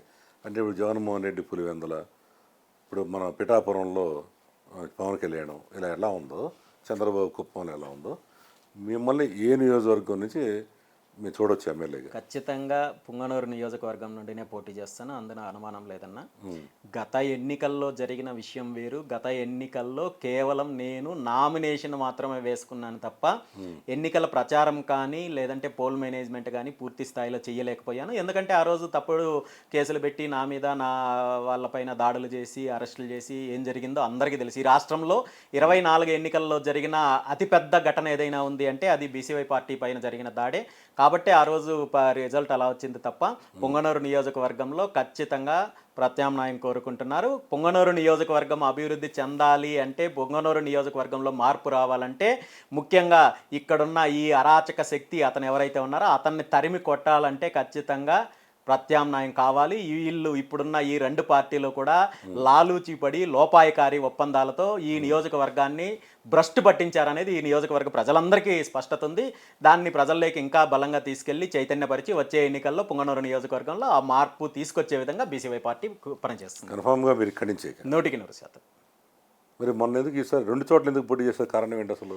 ఆనాడు ఈ 2 పార్టీలకు దూరంగా, రెండిటికి ఈక్వల్గా మేము డిస్టెన్స్గా ఉంటున్నాము, ఈ 2 పార్టీలకి ప్రత్యామ్నాయం కావాలి అనే ఉద్దేశంతో ఆ మెసేజ్ ప్రజల్లో ఇవ్వడానికే ఆ రోజు ప్రయత్నం చేయడం జరిగింది. ఇక్కడ ఎన్నికల ఫలితాలు ఎలా ఉండబోతున్నాయి, లేదంటే ఏ విధంగా ఓట్లు వస్తున్నాయి అనే దానికంటే కూడా మా సిద్ధాంతాన్ని ప్రజల్లోకి తీసుకెళ్లడమే ప్రధాన ఉద్దేశం ఆనాడు ఎన్నికలు. కాబట్టి 2 చోట్ల పోటీ చేయడం జరిగింది. తర్వాత మీరు ఇప్పుడు ఉద్యోగ కల్పన చేస్తున్నారు, చిన్న చిన్న సమస్యల మీద తిరుగుతున్నారు. ప్రధానంగా ప్రభుత్వ ఉద్యోగులు, రిటైర్డ్ ఉద్యోగులు, కాంట్రాక్ట్ ఉద్యోగులు అల్లాడిపోతున్నారు ఈ రాష్ట్రంలో. వాళ్ళ గురించి మీరు ఎందుకు స్పందించట్లేదు అసలు? డెఫినెట్గా ఉద్యోగులకు సంబంధించి బీసీవై పార్టీ స్పష్టమైన విధానంతో ఉంది. ప్రభుత్వ ఉద్యోగం అంటే ఒకప్పుడు చాలా కంఫర్ట్ లైఫ్ అనే ఆలోచన నుండి ఈరోజు దినదిన గండంలాగా తయారైంది. వారి యొక్క సమస్యలపైన మీరు కూడా మీ ఛానల్లో కూడా గత కొన్ని రోజుల క్రితం అనేక కార్యక్రమాలు చేశారు. నేను కూడా అనేక సందర్భాల్లో సిపిఎస్ విధానానికి సంబంధించి కావచ్చు, ఉద్యోగస్తులకు సంబంధించిన అంశాలు కావచ్చు, ముఖ్యంగా టీచర్లకు సంబంధించిన సమస్యలపైన కావచ్చు, అనేక రకాలుగా ధర్నాల్లో పాల్గొన్నాము, మద్దతు ఇవ్వడం జరిగింది. వారి పోరాటానికి పూర్తి స్థాయిలో ఈవెన్ గత కొన్ని రోజుల క్రితం ఢిల్లీ స్థాయిలో పోరాటం చేస్తే కూడా అందులో కూడా బీసీవై పార్టీ పార్టిసిపేట్ చేసి పూర్తి స్థాయి మద్దతు తెలియజేయడం జరిగింది. భవిష్యత్తులో కూడా ఉద్యోగస్తుల యొక్క సమస్యలపైన బీసీవై పార్టీ పూర్తి స్థాయిలో ఉద్యోగస్తులతో కలిసి పోరాటం చేయడానికి సిద్ధంగా ఉందన్న. ఉదాహరణకి 5 లక్షల మంది రిటైర్డ్ ఉద్యోగులు ఉన్నారు. అంటే ఒక్కోరింట్లో 10 ఓట్లు కన్ఫామ్గా ఉంటాయి. ఒక రిటైర్డ్ ఉద్యోగం అంటే భార్య, భర్త, 2 పిల్లలు, అల్లుడు, కోడలు, వాళ్ళందరూ కలిసి 10 మంది మినిమం ఉంటారు. అంటే దాదాపు 50 లక్షల ఓట్లు అయ్యి. మరి మీరు వాళ్ళ మీద దృష్టి పెట్టండి. మొన్న మా ఛానల్ పెట్టిన తర్వాత 7,000 కోట్లు రిలీజ్ చేశారు. వాళ్ళు ఇప్పటికీ మా అందరి టచ్లో ఉన్నారు. సార్ మీ వల్ల మాకు 7,000 కోట్లు వచ్చినాయి, ఇంకా 26,000 కోట్లు రావాలి వాళ్ళకి. డెఫినెట్గా అన్న మొత్తం 33,000 కోట్లు బాకీ లేదు. విశ్రాంత ఉద్యోగుల యొక్క సమస్యలు ఉన్నాయి. అదేవిధంగా కాంట్రాక్ట్ Contract. ఉద్యోగం అనేది ఒక పెద్ద బూతు పదం. ఎందుకంటే ఉమ్, ఉద్యోగం అంటూ ఇచ్చిన తర్వాత ముఖ్యంగా ప్రభుత్వం యొక్క బాధ్యత ఆ ఉద్యోగ భద్రత కల్పించాలి. ఉమ్, ఆ భద్రత కల్పించినప్పుడే అతను పూర్తి స్థాయిలో విధులు నిర్వహించడానికి కానీ, లేదంటే అతను జీవితంలో వ్యక్తిగతంగా కావచ్చు, అన్ని రకాలుగా కంఫర్ట్‌గా ఉండాలంటే ఉద్యోగ భద్రత ఉండాలి. అలాంటి ఉద్యోగ భద్రత లేకుండా ఈరోజు కాంట్రాక్ట్ ఉద్యోగం అనే పేరుతో ప్రభుత్వం ఉద్యోగస్తులను వేధించే కార్యక్రమం చేస్తున్నారు. కాంట్రాక్ట్ ఉద్యోగులకు, అదేవిధంగా విశ్రాంత ఉద్యోగులకు, రెగ్యులర్ ఉద్యోగులకు అందరి యొక్క సమస్యలపైన బీసీవై పార్టీ పోరాటం చేస్తుంది. ఇప్పుడు మెడికల్ డిపార్ట్మెంట్లో మరీ చాలా ఘోరంగా ఉందండి. మెడికల్ డిపార్ట్మెంట్ 4 నెలల నుంచి శాలరీస్లో కాంట్రాక్ట్ ఉద్యోగస్తులకి వాళ్ళ ప్రాబ్లమ్స్ మేము ఇట్లాగే లైవ్ ఒక రోజంతా లైవ్ పెట్టాం. ఉదయం 10 నుంచి సాయంత్రం 7 దాకా దాదాపు 2000 మంది నర్సులు వచ్చారు. అది చూసి ఇప్పుడు మెడికల్ డిపార్ట్మెంట్లో ఉన్న మిగతా హెల్త్ అసిస్టెంట్స్ వీళ్ళందరూ వచ్చారు. ఫార్మసిస్టులు కానీ, ల్యాబ్ టెక్నీషియన్స్ కానీ 20,000 మంది వాళ్ళు. మీ బర్త్డే ముందు రోజు అంటే 17వ తారీఖు రోజు పెద్ద ధర్నా కార్యక్రమం పెట్టారు. ఆల్రెడీ పర్మిషన్ తీసుకున్నారు విజయవాడలో. వాళ్ళు మనం ఓన్లీ టెలికాస్ట్ చేయడమే కాకుండా మీలాంటి వాళ్ళకి చెప్పాలి కాబట్టి అక్కడ బాధలన్నీ నేను స్వయంగా 4 జిల్లాలు వెళ్ళా. వాళ్ళ బాధలు ఎలా ఉన్నాయి, చాలా దారుణంగా ఉన్నాయి. ఒక అమ్మాయి నర్సుగా పనిచేసే అమ్మాయి రాత్రంతా కూడా ఒక్కతే ఉండాలి హాస్పిటల్లో. తాగుబోతే వాళ్ళు వస్తారు, కొట్టుకునే వాళ్ళు వస్తారు, సెక్యూరిటీ లేడు. ఇవన్నీ నేను కళ్ళారా చూసి వచ్చా.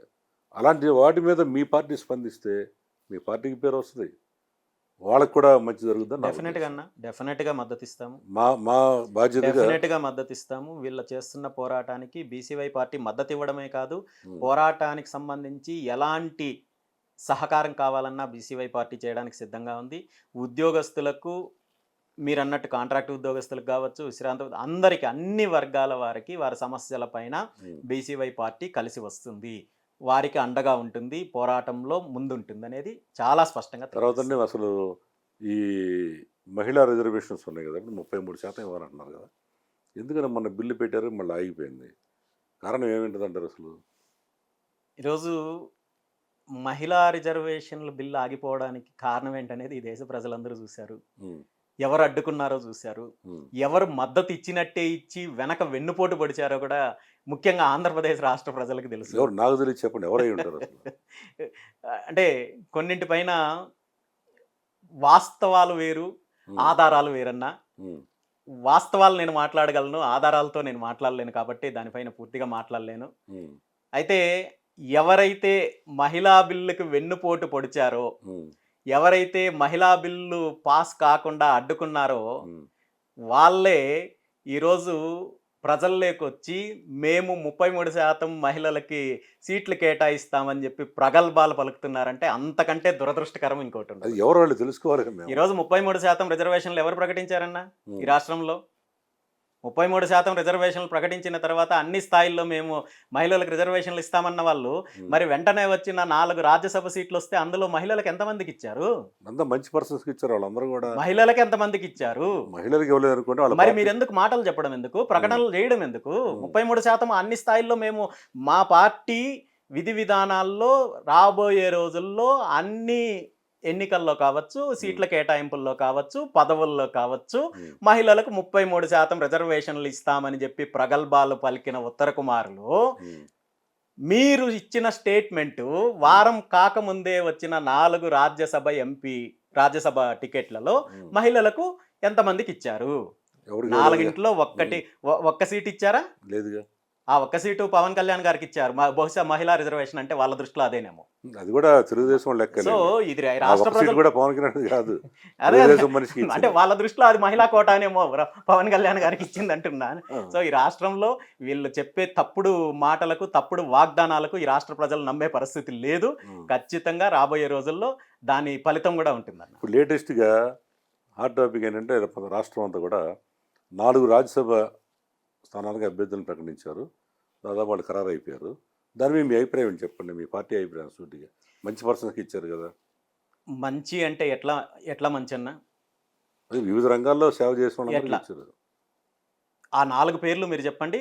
ఆ 4 పేర్లు ఒక్కొక్క వ్యక్తి ఏ రంగంలో ఏం సేవ చేశారో మీరు చెప్పండి అన్న. నేను ఒప్పుకుంటాను మంచి అనేసి. ఇప్పుడు ముఖ్యంగా ఆయన ఎవరు, లింగంనేని రమేష్ గారు సామాజిక ఎవరికి సేవ చేశారన్న? ఎవరికి సేవ చేశారు ఆయన? పవన్ కళ్యాణ్ గారు నాకు సేవ చేసి పవన్ కళ్యాణ్ గారికి సేవ చేశారు కాబట్టి ఆయన పెద్దల సభకి వెళ్ళొచ్చు. ఈ రాష్ట్రానికి, రాష్ట్ర ప్రజలకి ఏంటి ఆయన వల్ల ఉపయోగం? పోనీ పోనీ పవన్ కళ్యాణ్ గారి యొక్క పార్టీకి ఏంటి ఉపయోగము? అంటే ఆయన చెప్పాడు కదా, ఓపెన్గా చెప్పేశాడు. ఏం చెప్పారన్న? నాకు ఆయన 2014 నుంచి నాతో ఉన్నాడు, ఎప్పుడు ఆయన పేరు చెప్పలా. మరి ప్రజలకేంటి ఉపయోగము? అంటే నా పార్టీ చేశాడు కాబట్టి నాకు వచ్చింది ఇచ్చుకున్నాను అన్నాడు. మీకేంటి బాధ? మీరు నాకు బాధ అని నేను చెప్పలే, అదే అంటున్నాను. మీరు మంచి అంటున్నారు కదా, ఆ మంచి ఏంటి? ప్రజలకు ఏం మంచి చేశారు? పెద్దల సభ అంటే దానికి ఒక గౌరవం ఉంటుంది, దానికి ఒక విలువ ఉంటుంది. రాజ్యసభకు వెళ్ళే అభ్యర్థులు అంటే దానికి ఒక బాధ్యతతో కూడుకున్న పదవి అది.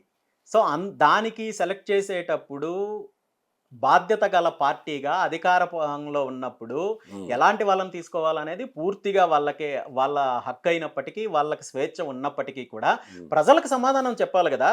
ప్రజాస్వామ్యంలో ఈరోజు మీరు చెప్పిన వ్యక్తి కావచ్చు, మిగిలిన 3 పేర్లు చెప్పండి, వాళ్ళు చేసిన సమాజ సేవ ఏంటో చెప్పండి. చింతకాయల విజయ్ అయిన పాత్రుడు గారు అబ్బాయి ఈ రోజు ఈ రాష్ట్రంలో బ్రహ్మాండంగా చదువుకొని లండన్, మన అమెరికాలో కూడా చదువుకొని వచ్చాయంట.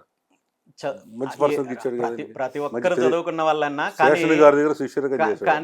కానీ ఒక్క విషయం ఏంటంటే ఈరోజు ఆంధ్రప్రదేశ్ రాష్ట్రంలో డ్రగ్స్ వ్యవస్థ స్కూల్ పిల్లల దగ్గర నుండి, చిన్న పిల్లల దగ్గర నుండి, కాలేజ్ పిల్లల దగ్గర నుండి గ్రామీణ స్థాయి వరకు డ్రగ్స్ నడుస్తున్నాయంటే ఈ డ్రగ్స్ వెనక ఎవరున్నారో మీకు తెలుసా?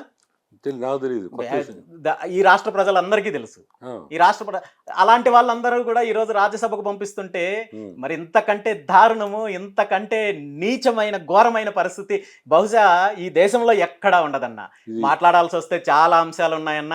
వీళ్ళ రాజకీయ విధానాలు, వీళ్ళ పదవులు, వీళ్ళ తీసుకొస్తున్న నాయకులు, వాళ్ళ చరిత్రలు, వాళ్ళ బ్యాక్గ్రౌండ్, ఇవన్నీ తీసుకుంటే చాలా చాలా విధానాలు ఉన్నాయి. ఖచ్చితంగా ఇవన్నీ కూడా నేనేమి మాట్లాడడానికి ఏమి ఇబ్బంది లేదు. ఖచ్చితంగా భవిష్యత్తులో ప్రజల్లోకి వచ్చినప్పుడు ప్రజల ముందు వీళ్ళందరి గురించి ఆధారాలతో సహా ప్రజల్లో చైతన్యం తీసుకొస్తాను, ప్రజల్లో మార్పు తీసుకొస్తాను. ఖచ్చితంగా వీళ్ళకి బుద్ధి చెప్పే రోజు మాత్రం వస్తుందన్న, అందులో ఏమాత్రం ఇప్పుడు సరికొత్తగా ఫస్ట్ టైం ఏంటన్నాను, ఈ రాజ్యసభకి ఎంపిక 4గురిలో డ్రగ్స్ వ్యవస్థ ఉన్న ఒకడు ఉన్నారా? మీరు ఎంక్వైరీ, మీకున్న నెట్వర్క్తో మీరు ఎంక్వైరీ చేయండి. ఉన్నారో లేదా అనేది. పేరు బహిర్గతం చేస్తారా త్వరలో మీరు? ఖచ్చితంగా చెప్పాల్సిన సందర్భం వచ్చినప్పుడు మాట్లాడతామన్నా.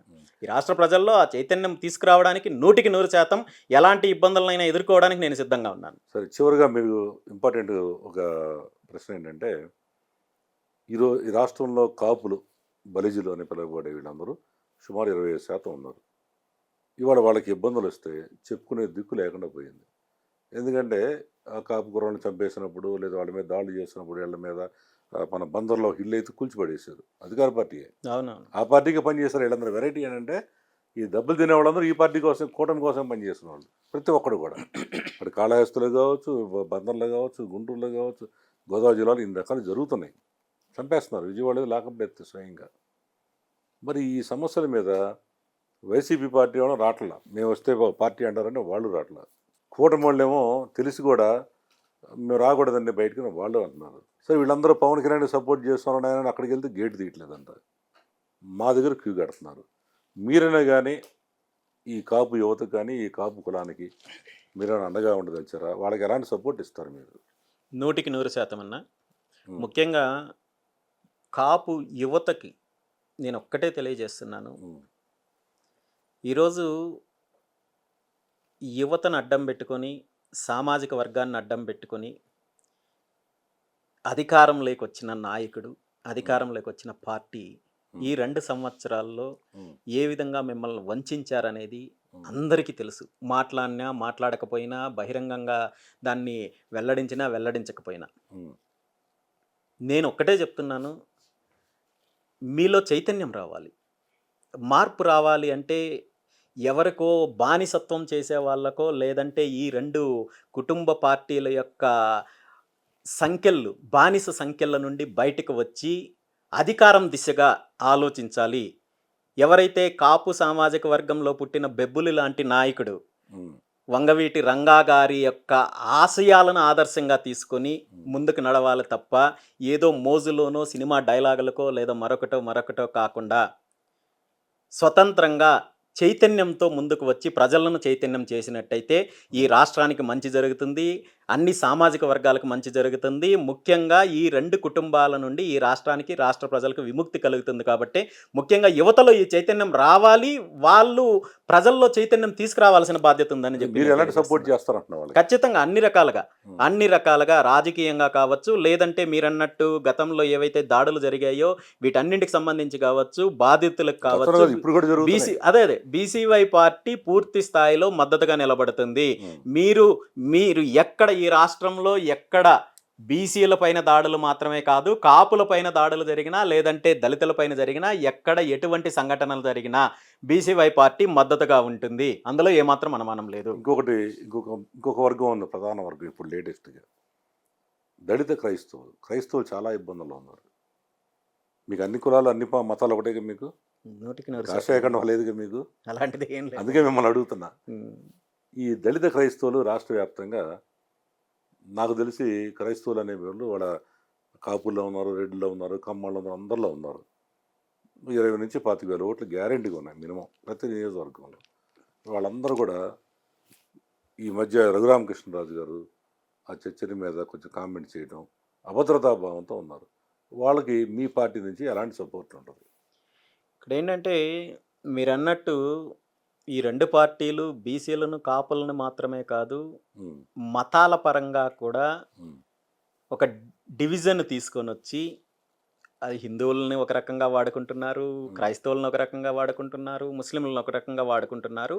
అల్టిమేట్గా వీళ్ళ అధికారం కోసమే ఈ వర్గాలన్నింటినీ వాడుకుంటున్నారు. దాన్ని